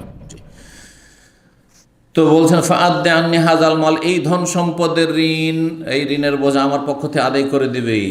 আর একটি ওসিয়ত করলেন ইনতালিকেল আয়েশা, ছেলে আবদুল্লাহকে, যে যাও মা আয়েশা রাদিয়াল্লাহু তাআলা আনহার কাছে চলে যাও, উম্মুল মুমিনিন, মুমিনদের জননী, ফাকুল গিয়ে বলো ইয়াকরাউ আলাইকে উমারুস সালাম, ওমর আপনাকে সালাম বলছেন। তাহলে মহিলাকে সালাম দিতে পারবেন? বলতে পারেন যে আপনি আপনার ওয়াইফকে সালাম দিয়ে দিন, বললে জায়েজ, কারণ অনেকে মাইন্ড করে, কেউ যদি বলে বন্ধু বান্ধব আপনার ওয়াইফকে সালাম দিই, কিন্তু আবার ওইটা আবার চোরা রাস্তা না হয়, মানে অসৎ নিয়ত, যদি শয়তানকে আবার এখানে জায়গা দিয়ে নয় যে আজকে ওর মাধ্যমে সালামটা পাঠাবো, কালকে যখন ওর কাছে সালামটা পৌঁছে যাবে তখন বলে হ্যাঁ তাহলে তো আমাকে স্মরণ করে আমার ও স্বামীর ফ্রেন্ড, আর তখন আপনার সাথে একটা লাইন ঘাটের রাস্তা খুলছে। এসব শয়তানি কথা যদি এখানে ভরা থাকে তাহলে এই ফেতনা থেকে অনেক দূরে থাকতে হবে। হ্যাঁ, কারণ শয়তান অধিকাংশ মানুষের অন্তরে বাসা করে আছে, আজকালকার মানুষের অধিকাংশ মানুষের অন্তরে শয়তান বাসা করে আছে, আর যাদের অন্তরে বাসা করে কোন সময় যে বাসা বেঁধে নেয়, হ্যাঁ ওই রকমই অবস্থা। সুতরাং সাবধান থাকবেন। কিন্তু যদি দেখেন যে না সেখানে সালাম দিলে আমারও কোনো ফেতনার কারণ নেই, তারাও ফেতনা পড়বেন না, আমিও ফেতনায় পড়বো না, আমার ইমান ততটা আছে আলহামদুলিল্লাহ, আর তারপরে তার পরিবারের যারা পুরুষরা আছে বা তার স্বামী আছে সেও মাইন্ড করবে না, এটা একটা বিষয় আছে, তাহলে তখন সালাম দিতে পারে মহিলাদেরকে। মা আয়েশা রাদিয়াল্লাহু তাআলা কি সালাম বলবে যে ওমর সালাম পাঠ করছেন, ওয়ালা তাকুল, আমার নাম বলবে ওমর সালাম দিচ্ছে, বলবে না যে আমিরুল মোমিনিন সালাম দিচ্ছেন, কারণ আমি আর আমিরুল মোমিনিন না, আমার শেষ, আমি আর আমিরুল মোমিন না, দেশের শাসক নই। কিন্তু আজকালকার শাসকরা মরে গেল, যদি ক্ষমতা ধরে রাখার ক্ষমতা থাকতো ধরেই থাকতো, কামড়ে কবরও গিয়ে ধরে থাকতো, ছাড়তো না। ফাইনি লাস্তলিয়া মামিলিল মুমিনিনা আমিরান, আজ কি মুমিনদের আমির আমি নই। ওয়াকুল, গিয়ে বলো, ইয়াস্তাযান ওমরুল খাত্তাব, ওমর ইবনে খাত্তাব অনুমতি চাইছেন আপনার কাছে, কি জন্য পাঠিয়েছিলেন? কবরের জায়গাটা চেয়ে নেওয়ার জন্য, কারণ মা আয়েশার হুজরাতে নবী সাল্লাল্লাহু আলাইহি ওয়াসাল্লাম এবং মা আয়েশার পিতা আবু বকর সিদ্দিক রাদিয়াল্লাহু তাআলা আনহু সেখানে কবরস্থ রয়েছেন। অনুমতি চাইছেন ওমর, কিসের জন্য? আইয়ুদফান মা সাহেবাই, দুই সঙ্গীর সাথে দাফন হওয়ার জন্য। ফাসাল্লামা, গিয়ে সালাম বললেন, ওয়াস্তাজানা, অনুমতি চাইলেন। সুম্মা দাখালা, তারপর আব্দুল্লাহ বিন ওমর প্রবেশ করলেন। ফাওয়াজাদাহা, গিয়ে দেখছেন কায়েদাতান তাবকি, মা আয়েশা রাদিয়াল্লাহু তাআলা বসে কাঁদছেন। খলিফাতুল মুসলিমিন, আমিরুল মুমিনিন আহত হয়েছেন এবং তিনি শেষ বিদায় নিচ্ছেন আমাদের থেকে। তার দ্বারা যে খেদমত হয়েছে, ইসলামের ইতিহাসে কোনো শাসক দ্বারা এরকম খেদমত হয়নি। তার দ্বারা ইসলাম যে শক্তিশালী হয়েছে, মুসলিম জাতি যে সুখী হয়েছে দিন দুনিয়ার ক্ষেত্রে, তা ইসলামের ইতিহাসে, 1400 বছর ইতিহাসে হয়নি। এটা স্বীকার করার কোনো মানে অস্বীকার করার কোনো সুযোগ নেই, যে স্বীকার একজন কাফেরও করতে বাধ্য। জি, তো দেখছেন যে তিনি কাঁদছেন। ফাকালে ইয়াকরাউ আলাইকুম ওমর ইবনুল খাত্তাব আসসালাম, ওমর বিন খাত্তাব আপনাকে সালাম বলছেন আর অনুমতি চাইছেন তার দুই সঙ্গীর সাথে দাফন হতে। ফাকালা, তখন মা আয়েশা বললেন, কুনতু উরিদু লিনাফসি, আমি তো মনে মনে আমার নিজের জন্য ইচ্ছা রেখেছিলাম, নিজের জন্য ইচ্ছা করেছিলেন যে আমি সেখানে দাফন হব, আমার আব্বা আছে, আমার স্বামী আছে সেখানে। কিন্তু ওয়ালা উসিরান্নাহু বিহিল ইয়াউম আলা নাফসি, তবে আমার ওপর তাকে প্রাধান্য দেব, যখন তিনি অনুমতি চেয়েই ফেলেছেন, আমি নিজে অন্য কোথাও দাফন হব, কিন্তু আমার জায়গা তাকে দিয়ে দেবো আজকে। ফালাম্মা আকবালা, যখন ফিরে আসলেন সেখান থেকে অনুমতি নিয়ে, কে? আবদুল্লাহ বাবার কাছে। কিলা, তখন লোকেরা, তার আশেপাশে যারা আছে আপনজন, বলতে লাগলো, হাজা আবদুল্লাহ বিন ওমর কাদজা, এই আবদুল্লাহ বিন ওমর মা আয়েশার কাছ থেকে ফিরে এসছে, কি যে খবর নিয়ে আসলো। কালা, শুনে তিনি মনের খুশিতে, যে আশা করি অনুমতি পেয়ে গেছি আমি, তিনি বলছেন, উঠতে পারছেন না, ইরফাউনি, আমাকে বিছানাতে উঠিয়ে বসাও, আমাকে একটু একটু আমাকে বসাও, ঠেস দিয়ে। আসনাদাহু রাজুলুন ইলাইহি, জনৈক ব্যক্তি তাকে একটু ঠেস দিয়ে বা হেলান দিয়ে কি করলেন? বসালেন। ফাকাল, বলছেন ছেলে, মালাদাইক, তুমি কি খবর নিয়ে আসলে বলো। কালা আল্লাযী তুহিব্বু ইয়া আমিরুল মুমিনিন, হে আমিরুল মুমিনিন, আব্বা আপনি যেটা চাইছিলেন সেটাই হয়েছে, আপনি অনুমতি পেয়ে গেছেন। জি আলহামদুলিল্লাহ, আজেনা, তিনি অনুমতি দিয়েছেন। কাল আলহামদুলিল্লাহ, আল্লাহ শুকরিয়া আদায় করলেন, আলহামদুলিল্লাহ। মা কানা শাইউন আহাম্মা ইলাইয়া মিন যালিক, এর চাইতে গুরুত্বপূর্ণ বিষয়, চিন্তার বিষয় আমার আর কিছু ছিল না। এটা আমার চিন্তার বিষয় ছিল যে রাসূলুল্লাহ সাল্লাল্লাহু আলাইহি ওয়াসাল্লামের পাশে আর আমার সঙ্গে আবু বকরের পাশে আমি জায়গা পাই কিনা।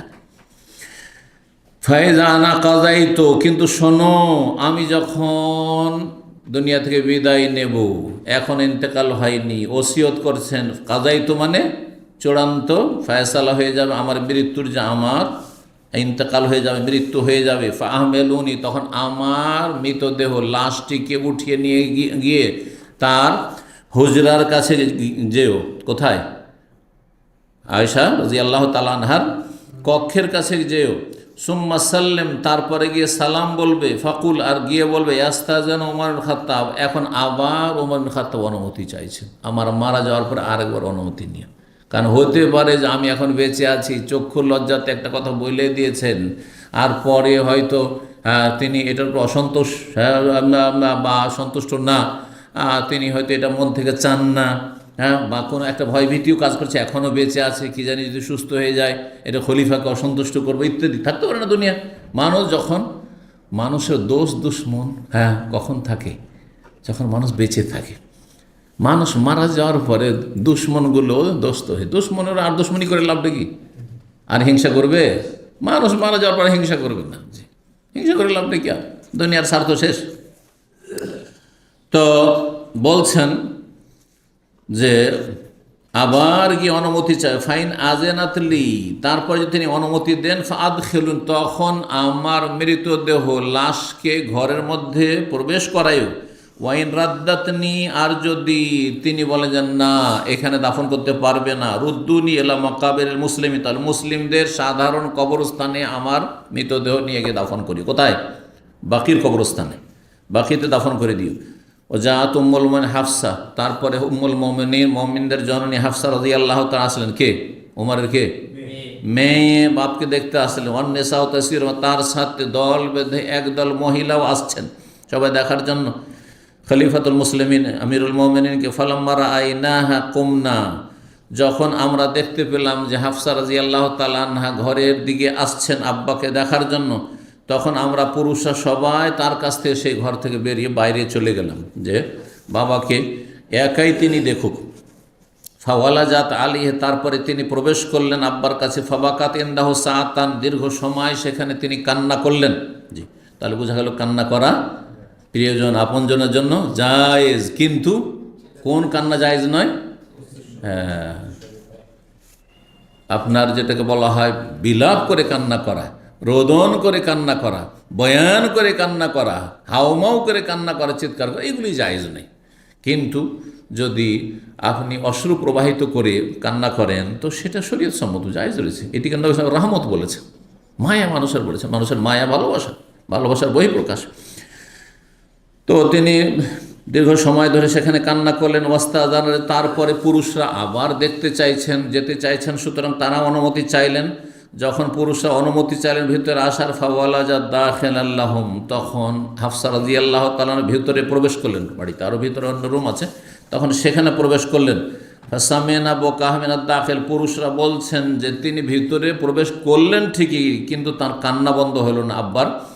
এই অবস্থা দেখে ভিতর থেকেও তার কান্নার সারা শব্দ আমরা শুনতে পেলাম। ফাকালু, সাহাবাই কেরামগণ, মুহাজিরিন আনসার যারা প্রবেশ করেছেন এই সময় দেখার জন্য, আর তাতে সিনিয়র সাহাবাই কেরামগণ রয়েছেন, তারা বলেন আওসি আমির আল মুমিনিন, হে আমিরুল মুমিনিন, আপনি তো দুনিয়া থেকে চলে যান, আমাদের জন্য কিছু ওসিয়ত করুন, মানে কিছু উপদেশমূলক কথা বলে যান শেষখানে। আর তার সাথে বললেন যে ইস্তাখলিফ, আপনি কাউকে খলিফা নিযুক্ত করে দিয়ে যান, কারণ এটা নিয়ে আবার ঝামেলা একটা থেকেই যাবে, সুতরাং আপনি খেলাফতের একটি সমাধান করে দিয়ে যান। কালা, তিনি বললেন, মা আজাদু আহাক্কা বিহাযাল আমরি মিন হাউলাই নাফার আবির রাহাত আল্লাযিনা তুফিয়া রাসূলুল্লাহ ওয়া হুয়া আনহুম রাদিন, আমি এদের চাইতে বেশি হকদার কাউকে পাচ্ছি না খেলাফতের, এই ক্ষুদ্র দলটির চাইতে বেশি, যারা রাসূলুল্লাহ সাল্লাল্লাহু আলাইহি ওয়াসাল্লামের ইন্তেকালের সময় এমন ছিল যে রাসূল তাদের সবার উপর সন্তুষ্ট ছিলেন। এমন একটি ক্ষুদ্র দল, আল্লাযিনা তুফিয়া রাসূলুল্লাহ যখন ইন্তেকাল করেন, ওয়া হুয়া আনহুম রাদিন, নবী সাল্লাল্লাহু আলাইহি ওয়াসাল্লাম তখন তাদের সকলের উপর কি ছিলেন? সন্তুষ্ট ছিলেন। কার অসন্তুষ্ট হয়ে দুনিয়াতে বিদায় নেননি। তারা কারা? আশরা মুবাশশারার বাকি যারা ছিলেন তাদের নামগুলি এখানে এসেছে। কে? ফাসাম্মা আলিয়ান, আলী, ওসমান, জুবাইর, তালহা, সাদ বিন আবি ওয়াক্কাস আর আব্দুর রহমান বিন আবি আউফ। তাহলে কার কার নাম নেননি? দুইজনের নাম নেননি। হ্যাঁ, কারণ 6 জন হলো না এখানে, 6 জনের নাম নিলেন। এটা হচ্ছে শুরা কমিটি, এই 6 জনের শুরা করে দিলেন। এই 6 জনের মধ্য থেকে একজন খলিফা হবে পরামর্শক্রমে, তোমাদের পরামর্শ এবং তাদের পরামর্শ, এই 6 জনের ভিতর থেকে হবে। আর তাহলে বাদ পড়লো কে? তাহলে আরও 10 জনের মধ্যে 4 জন থাকে। তাও আবু বকর তো দুনিয়া থেকে চলে গেছেন, আর উমর তো যাওয়ার পথেই যাচ্ছেন, তো 2 জন, 8 জন হয়ে গেল। বাকি থাকে আর 2 জন। কে কে? একজন আবু ওবায়দা ইবনুল জাররাহ। আবু ইবনুল জাররাহর ইন্তেকাল তখন হয়ে গেছিল ওমর রাজের খেলাফত আমলে। শাম দেশে আপনার মহামারী, তাউন, প্লেগ, বসন্ত বা এই ধরনের মহামারী হয়েছিল। সেই মহামারীতে অনেক সাহাবায়ে কেরাম ইন্তেকাল করেছিলেন, তাতে আবু জাররাহ ইন্তেকাল করেছিলেন। তাহলে 9 জন হয়ে গেল। বাকি থাকে একজন, সাঈদ ইবনে যায়েদ ইবনে আমর ইবনে নুফাইল, যিনি ওমর রাদিয়াল্লাহু তাআলা আনহুর ভগ্নিপতি ছিলেন। ওই যে যার সাথে ইসলাম কবুলের ঘটনায় যে বলা হচ্ছে যে তার বোন ফাতেমার স্বামী, তার বোনের নাম ফাতেমা ছিল, সাঈদ ইবনে যায়েদ। আর তার বংশের নিকট আত্মীয় ছিলেন তিনি তখন বেঁচে ছিলেন, কিন্তু তার নাম কেন উল্লেখ করলেন না? 6 জন 7 জন করে দিতেন। তো ভাষ্যকারগণ বলেছেন এই হাদিসে যে এক তো তিনি নিকট আত্মীয়, তার নাম যদি এখানে ঢুকানো হইতো তো অনেকের সমালোচনা হইতে হতো, নিজের আত্মীয়টাকে এখানে ঢুকিয়েছে, উদ্দেশ্য ওকে খলিফা বানানো, যাতে এই রাস্তা বন্ধ হয়ে যায়। এটা একটা বিষয়। আর কেউ কেউ বলেছেন যে হতে পারে যে তিনি এই 7 জনের মধ্যে সাঈদ ইবনে যায়েদের চাইতে ওই 6 জনকে বেশি যোগ্য দেখেছেন, যার ফলে সাঈদের নাম উল্লেখ করেননি। যেটাই হোক না কেন, কিন্তু তিনি সাঈদ ইবনে যায়েদ 10 জন যে জান্নাতের সুসংবাদ প্রাপ্ত সাহাবী, তার মধ্যে তার নাম, অথচ তিনি জীবিত ছিলেন সেই সময়, তার নাম উল্লেখ এই শূরা সদস্যতে করেননি, 6 জনের করেছেন। চলেন তারপরে বললেন ওয়াশহাদুকুম আব্দুল্লাহ বিন ওমর। অনেকের কৌতূহল ছিল, অনেকের স্বপ্ন ছিল যে আব্দুল্লাহ বিন ওমর এত যোগ্যতম সাহাবী যে তিনি খলিফা হবেন ওমরের পরে। কিন্তু ওমর রাদিয়াল্লাহু তাআলা আনহু দেখলেন যে আমার ছেলেকে খলিফা হইতে দেবো না, আমার ছেলেকে খলিফা হতে দেবো না, সে খলিফা হবে না। যার ফলে তিনি বললেন যে দেখো, তোমাদের এই 6 জনের মাঝে যদি মতবিরোধ হয়, তাহলে সেখানে পরামর্শ দেওয়ার জন্য তোমাদের সাথে উপস্থিত থাকবেন পরামর্শদাতা হিসেবে আব্দুল্লাহ বিন ওমর। ওয়াশহাদুকুম মানে তোমাদের সাথে উপস্থিত থাকবেন, শাহেদে আশহাদু মানে হাজির হওয়া, শাহেদে আশহাদু মানে সাক্ষী দেওয়া, দুটোই অর্থ হয়। উপস্থিত থাকবেন আব্দুল্লাহ বিন ওমর, কিন্তু ওয়ালাইসা লাহু মিনাল আমরি শাইউন, খেলাফতের বিষয়ে তার কোনো অধিকার নেই, খলিফা হওয়ার সে অধিকার রাখে না, তাকে খলিফা বানাবে না। কিন্তু তাকে রাখলাম কেন বা রাখলেন কেন তিনি? যে তোমাদের পরামর্শে আব্দুল্লাহ বিন ওমর আমার ছেলে থাকবে, কাহাই আতি তাজিয়াত, তার সান্ত্বনামূলক, তারও একটা সান্ত্বনা হইল যে আমার যোগ্যতার একটা মূল্যায়ন হলো। আর অন্যরা যারা ভাবছিল যে আব্দুল্লাহ বিন ওমর তো অনেক যোগ্য, কিন্তু খলিফা হইতে পারবেন, তো তারাও ভাবলো যে না, তার ছেলে আছে একজন পরামর্শদাতা হিসাবে, কিন্তু খেলাফতের রাস্তা বন্ধ করে গেছে যাতে সমালোচক, শত্রু বলার সুযোগ না পায়। জি, এই জন্য সবসময় শত্রু থেকে সতর্ক সাবধান থাকতে হয়। এমন কোনো সুযোগ যারাই দিয়েছে তারাই কিন্তু সমালোচনার পাত্র হয়েছে। জি, তারপরে দেখেন না শিয়া ইসলামের দুশ্মন, সাহাবেকে দুশ্মনরা কি বলছে, নাউজুবিল্লাহ। শুধু আবু বকর ওমরকে বেঈমান বলছে না, নাউজুবিল্লাহ, কাফের তারা, নাউজুবিল্লাহ, মুসলমানই না তাদের কাছে। এই হচ্ছে শিয়াদের ইসলাম। আর এ হচ্ছে আমাদের বাংলাদেশের এক শ্রেণীর শিয়াপন্থীদের অবস্থা, যা তারা শিয়াদের দোস্ত, সাহাবায়ে কেরামদের শত্রুদেরও দোস্ত। তো সাহাবায়ে কেরামদের শত্রুদের দুশ্মনের দোস্ত কে হইতে পারে চিন্তা করে দেখি। এদের দ্বারা ইসলামের কাজ হবে? এরা ইসলামের দোহাই দিয়ে ক্ষমতায় যেতে চায় শুধু। জি, এদের থেকে সতর্ক সাবধান। কারণ যারা দুনিয়ার পেটের জন্য নেতৃত্ব দিচ্ছে তাদেরকে চিনছে যে এরা পেটের জন্য রাজনীতি করছে, কিন্তু এরা ধর্মকে ব্যবহার করে তারা পেট পূজা করতে চাইছে, নেতৃত্বে যেতে চাইছে। সুতরাং এদের অনিষ্ট আরও বেশি। আল্লাহ বুঝার তৌফিক দান করুন, এবং এদেরকে আল্লাহ যেন কখনো শক্তিশালী না করে। কারণ এরা ধর্মের নামে মানুষকে গুমরাহ করেছে, যেটা ধর্ম নয় সেটাকে ধর্ম বলে আখ্যায়িত করছে। তো বলছেন ফাইন আসাবাতিল ইমরাতু সাদান, তারপরে ওমর বললেন যে দেখো, সাদ বিন আবি ওয়াক্কাস এদের মধ্যে খুব যোগ্য, যদি খেলাফত সাদ পেয়ে যায় পরামর্শক্রমে, ফাহুয়া জাকা, তাহলে ভালোই, সাদ বিন আবি ওয়াক্কাস খলিফা হলেন। ওয়াইল্লা, যদি সে না হয় বা তার ভাগ্যে না আসে, ফালিয়াস্তাইন বেহি আইয়ুকুমা উমরা, যে কেউ তোমাদের আমির মানে খলিফা হোক না কেন, সাদ বিন আবি ওয়াক্কাস বড়ই যোগ্য ব্যক্তি, তাকে তোমরা উপেক্ষা করবে না, তার পরামর্শ সবসময় নেবে, তার পরামর্শ নিয়ে দেশ পরিচালনা করবে, কারণ তিনি বড়ই যোগ্য ব্যক্তি। ফাইন নিলাম আজেল মিন আজদিন ওয়ালা খিয়ানাতিন, ঘটনা আরও কিছু আছে। সেটা হচ্ছে যে ওমর রাদিয়াল্লাহু তাআলা আনহু সাদ বিন আবি ওয়াক্কাসকে ইরাকের গভর্নর ছিলেন, সেখান থেকে বরখাস্ত করেছিলেন। তো কাউকে যদি খলিফা বরখাস্ত করে থাকেন তো অনেকে ভাবতে পারে যে নিশ্চয়ই তার মধ্যে কোনো দোষ আছে, সেই জন্য হয়তো বরখাস্ত করেছেন। তো যখন তাকে একটা অঞ্চলের গভর্নর পোস্ট থেকে বরখাস্ত করা হয়েছে, সে কী করে খলিফা হতে পারে? হতে পারে না, পারে না। যে ওমর রাদিয়াল্লাহু যাকে বরখাস্ত করেছেন সে আবার কী করে খলিফা হইতে পারে? সেই জন্য এই সংশয় নিরসনের উদ্দেশ্যে তিনি বললেন যে দেখো, সাদকে যে আমি বরখাস্ত করেছি, লাম আজেলহু মিন আজদিন, সে অপারগ এই জন্য নয়, ওয়ালা খেয়ানাতিন, আর সে অবিশ্বস্ত, যে বিশ্বস্ত নয় সেই জন্য তাকে অপসারণ করেছি বা তাকে বরখাস্ত করি, এটাও নয়, বরং তাতে সেটা একটা কৌশল ছিল। কারণ অনেক সময় অনেক ওপরে মানুষ উঠে গেলে আর তারপরে এটি একটি কৌশল যে ওখানে যদি থেকে যায় তাহলে বিভিন্ন ক্ষতির দিক আছে। সবসময় স্থায়ীভাবে কেউ যদি দীর্ঘদিন ক্ষমতা থেকে যায়, ওদের কি ক্ষতি আছে? আমার ছাড়া আর কেউ দেশ চালাতে পারবে না। ওর মধ্যে একটা আত্মহংকার চলে আসতে পারে। হয় না যেই দলটির 5 বছর নয় 10 বছর 15 বছর চালিয়েছে, ওরা ভাবছে আমাদের ছাড়া দেশটিকে আর কেউ দেশ চালাতে পারে, বলছে না। এটা কোত্থেকে আসলো? ওই যে দীর্ঘ সময় থেকেছে সেই জন্য। তো এই ধারণা যেন না হয়। বা আমার ছাড়া এই ইরাক বিজয় হতো না, কারণ ইরাক বিজয় হয়েছে সাদ বিন আবি ওয়াক্কাস রাদিয়াল্লাহু আনহুর মাধ্যমে। তো তার মধ্যে এইটাও যেন না কাজ করে, কারণ অন্যরাও কাজ করুক আর অন্যরা তাদের যোগ্যতা দেখা, প্রতিভা দেখা। জি, এই সমস্ত হেকমতের কারণে তিনি তাকে কি করেছিলেন? বরখাস্ত করেছিলেন।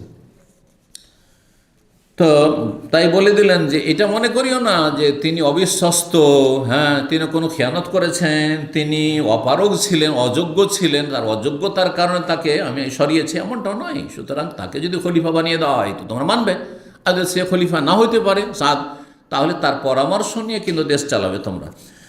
তারপর ওয়াউসিল খলিফা মিন বাদি বিল মুহাজিরিন আল আউয়ালিন, আমি খলিফা, যিনি খলিফা হবেন আমার পরে তাকে ওসিয়ত করছি আমার পরে যারা প্রথম সারির হিজরতকারী মুহাজিরিন, মক্কাতে হিজরত করে এসেছেন, তাদের সাথে সদাচরণ করে, ইয়ারিফা লাহুম হাক্কাহুম, তাদের অধিকার যেন তাদের রক্ষা করে, ওয়া ইয়াহফাজ লাহুম হুরমাতাহুম, তাদের মান সম্মান যেন সুরক্ষিত রাখে।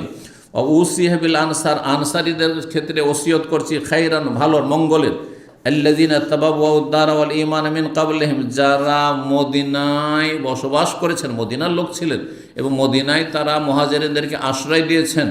ধন সম্পদ, তারা ধন সম্পদে শরিক করেছেন, বাড়িতে শরিক করেছেন, সব কিছুতে শরিক করেছেন। আর ওয়াল ঈমান, এবং ঈমানকে অন্তরে আশ্রয় দিয়েছেন তারা ইতিপূর্বে। আইয়ুকবালা মিন মুহসিন, আনসারীরা যদি ভালো কাজ করে তাদের ভালোটা সাদরে গ্রহণ করবে খলিফা। ওয়াইয়ুফান মুসিম, যদি কেউ খারাপ আচরণও করে, অপরাধ করে, তাহলে তাদেরকে ক্ষমার দৃষ্টিতে দেখবে। এই নয় যে কঠোর করবে, কারণ আনসারীদের ইসলামের খেদমতে বড় ভূমিকা আছে। অধিকাংশ জেহাদের ময়দানে আনসারীর বেশি শহীদ হয়েছে, শহীদদের সংখ্যা বেশি, শুধু তাদের রক্তের কোরবানি আছে ইসলামের খেদমতে। ওসিয়ে বে আহলিল আমসার খায়রান, খলিফাকে আমি ওসিয়ত করছি দেশবাসী, আহলুল আমসার, বিভিন্ন শহরের অধিবাসী যারা দেশবাসী, তাদের সাথে যেন সদাচরণ করা হয়। যারা বাইরের মুহাজিরিন না, আনসার না, পরে ইসলাম কবুল করেছে, অন্য অন্য শহরে বসবাস করে, তাদের সাথে যেন ভালো আচরণ করা। ফাইন্নাহুম রিদুল ইসলাম, কারণ তারা ইসলামের সাহায্যকারী, ইসলামের সমর্থক, সাহায্যকারী। অজবাতুল মাল, এবং সম্পদের যোগানদাতা। বিভিন্ন শহরে যারা রয়েছে সেখান থেকে যারা বিভিন্ন ইনকাম সোর্স রয়েছে, সেখানে ইনকাম সোর্স বাইতুল মালের একটা হচ্ছে জাকাত আসছে, তারপরে জিহাদ ফি সাবিল, তার মধ্যে গনিমাত আর ফাইল ধন সম্পদ আসছে, তারপর সে এলাকায় যে অমুসলিম রয়েছে সেখান থেকে জিজিয়া আসছে, এবং খারাজ, সেখান থেকে করের সম্পদ আসছে। তো বিভিন্ন শহর থেকে যেহেতু তারা অর্থের যোগান দিচ্ছে, শুধু তাদের সাথেও ভালো আচরণ, এটা মনে করলে হবে না তারা মদিনার বাইরে, তারা মরুভূমিতে থাকে, তারা ইরাকে বাস করে, তারা মিশরে বাস করে, তারা ওই সিরিয়াতে বাস করে, সামদেশে বাস করে, সুতরাং তাদের কোনো মূল্যায়ন নেই, এমনটা যেন না হয়। সবার সাথে ভালো আচরণ করবে। আজকালকার দেশগুলিতে কী হয়, রাজধানীর আশেপাশে যেসব উন্নত এলাকা অথবা যেখানে বড় নেতার বাড়ি, সেই এলাকাকে একেবারে জমজমাট করে দিয়েছে। আর তারপর যেসব এলাকাগুলি আপনার দূরবর্তী এলাকা বা অনুন্নত এলাকা, ও সারা জীবন 50 বছর অনুন্নত হয়েই আছে, কোনো কলকারখানা নাই, সেখানে কোনো কর্মসংস্থান নেই, এই অবস্থা দেখছেন না? জি, এমনটা যেন না হয়, তাদের সাথে সদাচরণ করবে। এবং যারা বিভিন্ন শহরের অধিবাসী মুসলিম, তাদের সাথে সদাচরণের জন্য করবে। ওয়াগাইজুল আদু, তারা শত্রুদের মনে অন্তর্জালার মাধ্যম, তাদের মাধ্যমে শত্রুদের অন্তর্জালা। কারণ বর্ডারের পাহারা কারা দেবে? রাজধানীর লোকেরা। আর রাজধানী তো দেশের মিডিলে আছে, তাহলে বর্ডারে এলাকারও গুরুত্ব আছে। বর্ডার এলাকায় যারা বসবাস করে বিভিন্ন দেশের, তাদেরও গুরুত্ব রয়েছে যে তারা দেশের কি করছে, সুরক্ষায় তারা নিয়োজিত রয়েছে। ওয়াল্লা ইউখাযা মিনহুম ইল্লা ফাযলাহুম, এবং তাদের থেকে তাদের খরচা বাদ দিয়ে অতিরিক্ত ধন সম্পদ যেটা থাকবে সেখান থেকে যেন জাকাত না হয়। এমন নয় যে প্রথমখানে গিয়ে তাদের খাওয়া দাওয়ারও দিলেন, আগে এই জাকাত দাও, এত টাকা দাও, এমনটা যেন জুলম অত্যাচার না করা হয়। এবং আন রেজাহম তাদের সন্তুষ্টির ভিত্তিতে, যতটা তারা সন্তুষ্ট চিত্তে দিচ্ছে যে হ্যাঁ এত টাকা পয়সা আমাদের কাছে আছে, এতটা আমাদের ফসল হয়েছে, যতটা বলবে তারা সন্তুষ্ট হয়ে তাতে তোমরা জাকাত নেবে, জবরদস্তি করবেন। বা ও সিহেবিল আরাবে খায়রান, সকল স্তরের মানুষ সম্পর্কে ওসিয়ত করছেন দেশবাসী। বলছেন যে যারা পল্লীবাসী আরব বেদুইন, যারা যাযাবরের জীবনযাপন করে মরুভূমিতে, হ্যাঁ ছাগলের পাল নিয়ে, তারপর উটের পাল নিয়ে, এইসব নিয়ে যারা বসবাস করে তাদের সাথেও তোমরা ভালো আচরণ করবে। খলিফাকে তিনি উপদেশ দিচ্ছেন, যিনি আগামী খলিফা হতে যাচ্ছেন আগামী দিনের। ফাইন্নাহু আসলুল আরব, কারণ এই বেদুইনরা হচ্ছে আরবের ভিত্তি, আরব জাতির আসল ভিত হচ্ছে কি যে তারা বেদুইন ছিল প্রাচীন যুগ থেকে। ও মাদ্দাতুল ইসলাম, এবং তারা ইসলামের মূল শক্তি, ইসলামের আসল শক্তি হচ্ছে আসল এই জাতি যারা আরব দেশের মানুষ। জি, বলছেন যে আইয়ু খাদামিন হাওয়াশি, আমরা তাদের অতিরিক্ত ধন সম্পদ যা রয়েছে তাদের খরচ খরচা ছাড়া, তা থেকে তোমরা জাকাত গ্রহণ করবে। অতরাদ্দ আল্লাহ ফকারাহিম, আর তাদের বেদুইন অঞ্চল পল্লীবাসীদের থেকে ধন সম্পদ জাকাত নিয়ে সেই এলাকায় গরিব যারা বেদুইন আছে তাদের মাঝে বন্টন করে দেবে। এই নয় যে প্রত্যন্ত গ্রাম অঞ্চল থেকে জাকাত নিলে আর নেওয়ার পরে নিয়ে এসে রাজধানীতে বিতরণ করছে উন্নত এলাকা, এমনটা নয়। যেই অঞ্চলের জাকাত সেই অঞ্চলের গরিবদের মাঝে বিতরণ করবে, এটি হচ্ছে শরীয়তের বিধান। বলছেন তারপরে ওয়াউসিয়া জিম্মাতিল্লাহ, জিম্মাতে রাসূলিল্লাহ, আর খলিফাকে আমি ওসিয়ত করছি, যিনি আগামী দিনের খলিফা হচ্ছেন, যে আল্লাহর জিম্মার কথা, আল্লাহর দায়িত্বের কথা মনে রাখবে এবং রাসূলুল্লাহ সাল্লাল্লাহু আলাইহি ওয়াসাল্লামের জিম্মার কথা, দায়িত্বের কথা মনে রাখবে। সেটা অমুসলিমদের ক্ষেত্রে, যে আল্লাহ যাদেরকে নিরাপত্তা দিয়েছেন, যে তারা বসত্ব স্বীকার করে জিজিয়া দিয়ে দেশে যখন নিরাপত্তার সাথে বসবাস করছে, তো সুতরাং তাদের ন্যায্য অধিকার দিবে। অমুসলিমদের সাথে যেন অবিচার অত্যাচার না করা হয়। এবং রাসূলুল্লাহ সাল্লাল্লাহু আলাইহি ওয়াসাল্লাম যদি কাউকে নিরাপত্তা দিয়ে থাকেন, তাহলে তারা যেন খলিফার কাছে এবং খলিফার দেশের যারা শাসন ক্ষমতা রয়েছে তাদের কাছে যেন নিরাপদ থাকে। আইয়ুফা লাহুম বিআহদিহিম, তাদের সাথে যে চুক্তি রয়েছে সেই চুক্তি যেন পূর্ণ করা হয়। ওয়া ইউকাতাল মিন ওয়ারাইহিম, তাদের ওপর কেউ যদি আক্রমণ করে তো তাদের যেন রক্ষার উদ্দেশ্যে লড়াই করা হয়। সরকার, মুসলিম সরকার লড়াই করবে কাদের জন্য? অমুসলিম দেশে যেসব অমুসলিমরা নিরাপত্তার সাথে রয়েছে তাদের নিরাপত্তার জন্য। যদি তাদের নিরাপত্তার ঝুঁকি থাকে, তাহলে দেশে যে অমুসলিম বসবাস করছে, ইসলামের বিধান হচ্ছে তাদের উপর কেউ যদি আক্রমণ করে, হ্যাঁ যদিও মুসলিম হয়, তার বিরুদ্ধে মুসলিম সরকার লড়াই করবে, জি, তাদের নিরাপত্তার জন্য। এ হচ্ছে ওমর রাদিয়াল্লাহু তাআলা আনহুর ওসিয়ত। ওয়ালা ইউকাল্লাফু ইল্লা তাকাতাহুম, তাদেরকে তাদের ক্ষমতার বাইরে যেন দায়িত্ব না দেওয়া হয়, অর্থাৎ তাদের যতটা ক্ষমতা আছে ততটাই তাদের কাছ থেকে নেবে। জিজিয়া এত বেশি নয় পরিমাণ, যেটা দেওয়া তাদের কষ্টকর হয়ে যায়। একজন মানুষের ইনকাম কোনো সোর্স নেই, বুড়ো হয়ে গেছে আর ইনকাম করতে পারছে না, তার উপরে জিজিয়া লাগবে না। মহিলা ইনকাম সোর্স নেই, তার মহিলার উপরে জিজিয়া নেই।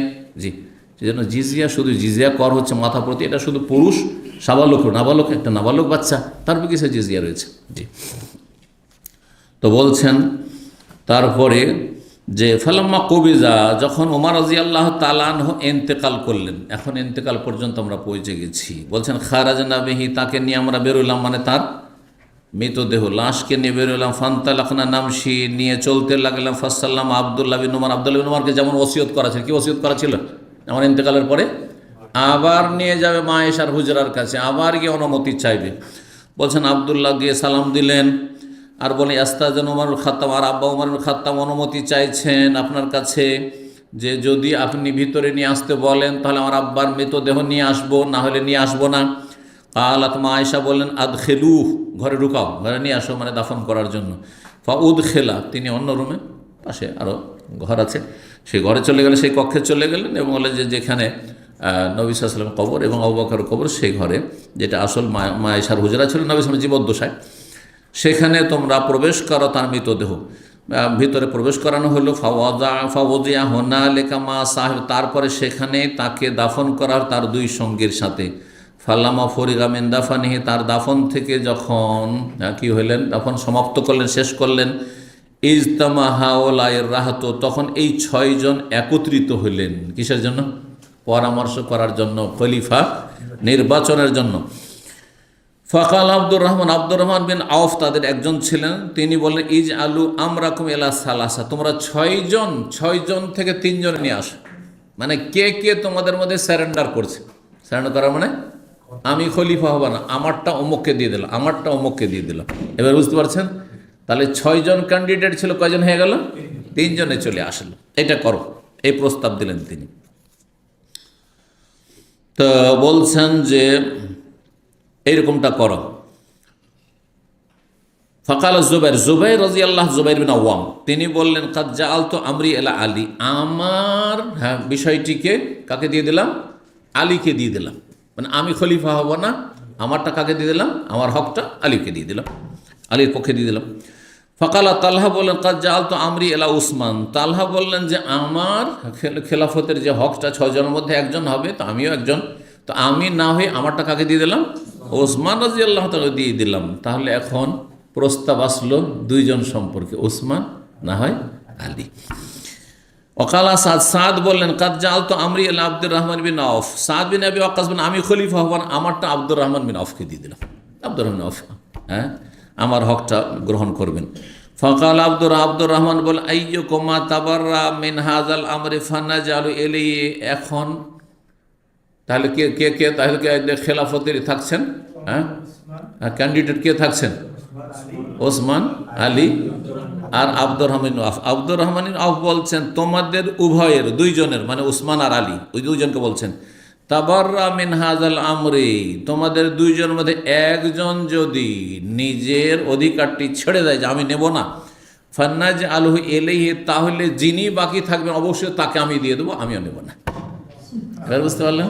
আল্লাহ ওয়াল্লাহু আলাইহি ওয়াকাযা আল ইসলাম, আল্লাহ এর ওপর রক্ষণাবেক্ষণকারী, আল্লাহ এর ওপর সাক্ষী রয়েছেন যে আমি নেতৃত্ব খেলাফত নেব না।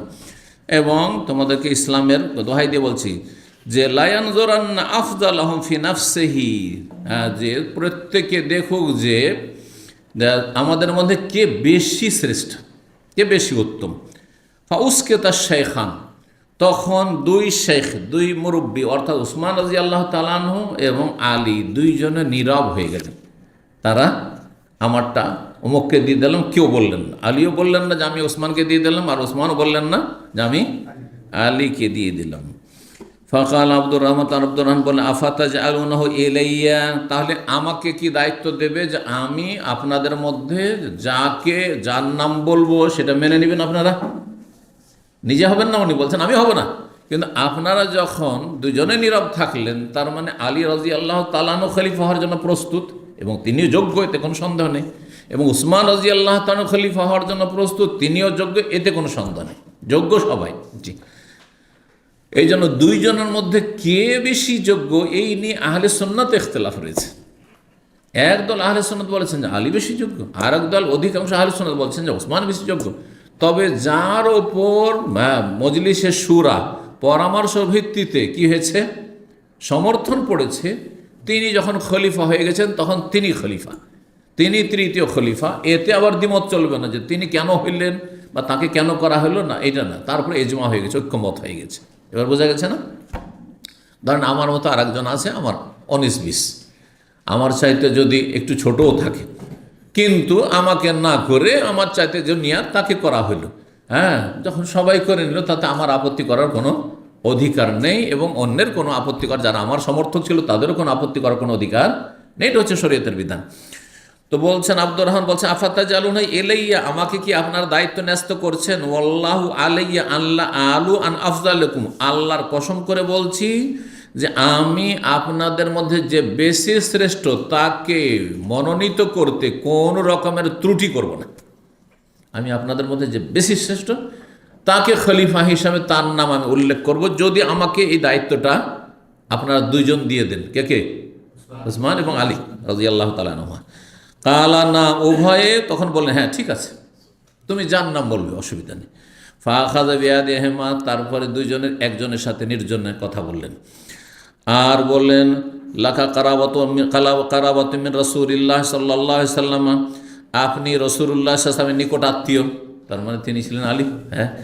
ওয়াল কাদাম ফিল ইসলাম, এবং ইসলাম, আপনি ইসলামের প্রথম যুগে ইসলাম গ্রহণ করেছেন যখন তিনি নাবালক ছিলেন, বালক বালকদের মধ্যে প্রথম ইসলাম গ্রহণ করেছেন আলী রাদিয়াল্লাহু আনহু। মা কাদালাম, তা সেটা আপনি জানেন যে আপনি প্রথম যুগে ইসলাম গ্রহণ করেছেন এবং আপনি রাসূলুল্লাহ সাল্লাল্লাহু আলাইহি ওয়াসাল্লাম নিকট আত্মীয়, এক তো চাচাতো ভাই, 2 নম্বর হচ্ছে জামাই। ফাল্লাহু আলাইকা, আল্লাহর দোহাই দিয়ে আপনাকে বলছি, লাইন আম্মার তোকালা তাদের, আপনাকে যদি আমি খলিফা বলে ঘোষণা করে দিই তাহলে অবশ্যই যেন আপনি সুবিচার করেন দেশে। ওয়ালাইন আম্মার তো, আর যদি আমি খলিফা বানিয়ে দিই, খলিফা বলে ঘোষণা করে দিই উসমানকে, লাতাসমা আন্না ওয়ালা ততি আন্না, তাহলে অবশ্যই তার কথা শুনবেন এবং তার আনুগত্য করবেন, কারণ সেটা ফরজ আপনার উপর। আপনাকে যদি আমি খলিফা বানিয়ে দিই তাহলে আপনি কি করবেন? দেশে ইনসাফ সুবিচার প্রতিষ্ঠা করবেন। আর আপনাকে না বানিয়ে যদি ওসমানের নাম উল্লেখ করি তাহলে তার কি করবেন? কথা শুনবেন এবং মানবেন, কারণ নাফরমানি এবং বিরুদ্ধাচরণ বিদ্রোহ জায়েজ নয়। জি, তো যেটাই করি মানবেন তো আপনি। সোম্মা খালাবিল আখার হয়ে গেল, তাহলে আলীর সাথে কথা। আলী বল ঠিক আছে। সোম্মা খালাবিল আখার, তারপর নির্জনে গেলেন অপরজনের সাথে, মানে ওসমান রাদিয়াল্লাহু তাআলার সাথে। ফাকাল অনুরূপ বললেন, তিনি বললেন আপনিও রাসূল আপনার নিকট আত্মীয়, কারণ কোরেশ বংশের, তিনিও কোরেশ বংশের, যদি একটু দূরের রক্তের দিক থেকে কিন্তু কোরেশ বংশের। তার আর এক দিক থেকে প্লাস পয়েন্ট যে আলী রাদিয়াল্লাহু তাআলা 1 মেয়ে দিয়েছেন রাসূলুল্লাহ সাল্লাল্লাহু আলাইহি ওয়াসাল্লাম, কিন্তু ওসমানকে 2 মেয়ে দিয়েছেন। 2 মেয়ে সাধারণত সামান্য জামাইয়ের মধ্যে ত্রুটি থাকলে কেউ দেবে না, আপনিও দেবেন না, আমিও দেবো না, আমি আর অন্য ভালো জামাই খুঁজবো, ঠিক কিনা? একেবারে অনেক বেশি যদি ভালো না হয় সেই ছেলে, তাহলে কখনো দুটো মেয়ে তার সাথে ফাঁসাবেন না আপনি। কথা বুঝতে পারছেন তাই না? তাহলে নবী সাল্লাল্লাহু আলাইহি ওয়াসাল্লাম যে 2 মেয়ে দিয়েছেন, যেমন তোমার কথা নয়, যেমন তোমার কথা নয়, কত বড় মর্যাদা তার ছিল। তো এই কথাগুলি তাকে বললেন যে আপনিও নিকট আত্মীয় এবং আপনিও প্রাচীন যুগে ইসলাম গ্রহণ করেছেন, আর ইসলামের জন্য অঢেল ধন সম্পদ আপনি আল্লাহর রাস্তা ব্যয় করেছেন, যেগুলো ওসমান দ্বারা হয়েছে, কারণ ওসমান ধনাঢ্য ব্যক্তি ছিলেন। ফালাম্মা আখাদ আল মিসা, তাদের কাছ থেকে যখন ওয়াকাট্ট চুক্তি নিয়ে নিলেন, হ্যাঁ, যে উসমানকেও ওই কথাই বললেন, যদি আপনাকে খলিফা আমি নিযুক্ত করে দিই, ঘোষণা করে দিই, তাহলে আপনি সুবিচার করবেন দেশে, আর যদি আপনাকে না করে অন্য কাউকে করি, আলীকে করি, তাহলে আপনি তার কথা শুনবেন এবং আনুগত্য করবেন, অনুগত থাকবেন, বায়াত করবেন। কালা, এই কথা বলার পরে যখন তিনি মানে ঠিক আছে, কালা ইরফাইয়া দাকা ওসমান, ওসমান আপনি হাত বাড়ান। ওসমান রাদিয়াল্লাহু বলছেন আপনি হাত বাড়ান। ফাবায়া হো, তারপর আব্দুর রহমান বিন আওফ তার সাথে বায়াত করলেন যে আপনি আমার খলিফা, আপনার সাথে বায়াত করছি। ও বায়া হলো আলী, সাথে সাথে আলী রাদিয়াল্লাহু তাআলা বায়াত করলেন। তাহলে আর আপত্তি আলী রাদিয়াল্লাহু তাআলা আর থাকলো না, যে না না না না আমি মানব না, এই কথা তো নাই। হ্যাঁ, তো তিনিও বায়াত করলেন। বায়া লাহু আলী, আলী রাদিয়াল্লাহু তাআলা তার সাথে বায়াত করলেন উসমানের সাথে। ওয়ালাজা আহলুদ্দারি, তারপরে পরেই বাড়িতে যারা ছিল, আর কেউ কেউ বলেছে দার মানে দারুল মদিনা, মদিনায় যারাই ছিল মদিনাবাসী সকলেই একের পরে এক আসতে লাগলো। ফাবায়াহু, এসে উসমান রাদিয়াল্লাহু তাআলা আনহুর সাথে সকলেই বায়াত করলেন খেলাফতের। এইভাবে খলিফা নির্বাচন হলেন কে? ওসমান রাদিয়াল্লাহু তাআলা আনহু। এখানে আজকের আলোচনা শেষ করছি। জাযাকুমুল্লাহু খাইরান ওয়া সাল্লাল্লাহু ওয়া সাল্লাম আলা মুহাম্মদ ওয়া আলা আলিহি ওয়া সাহবিহি আজমাইন।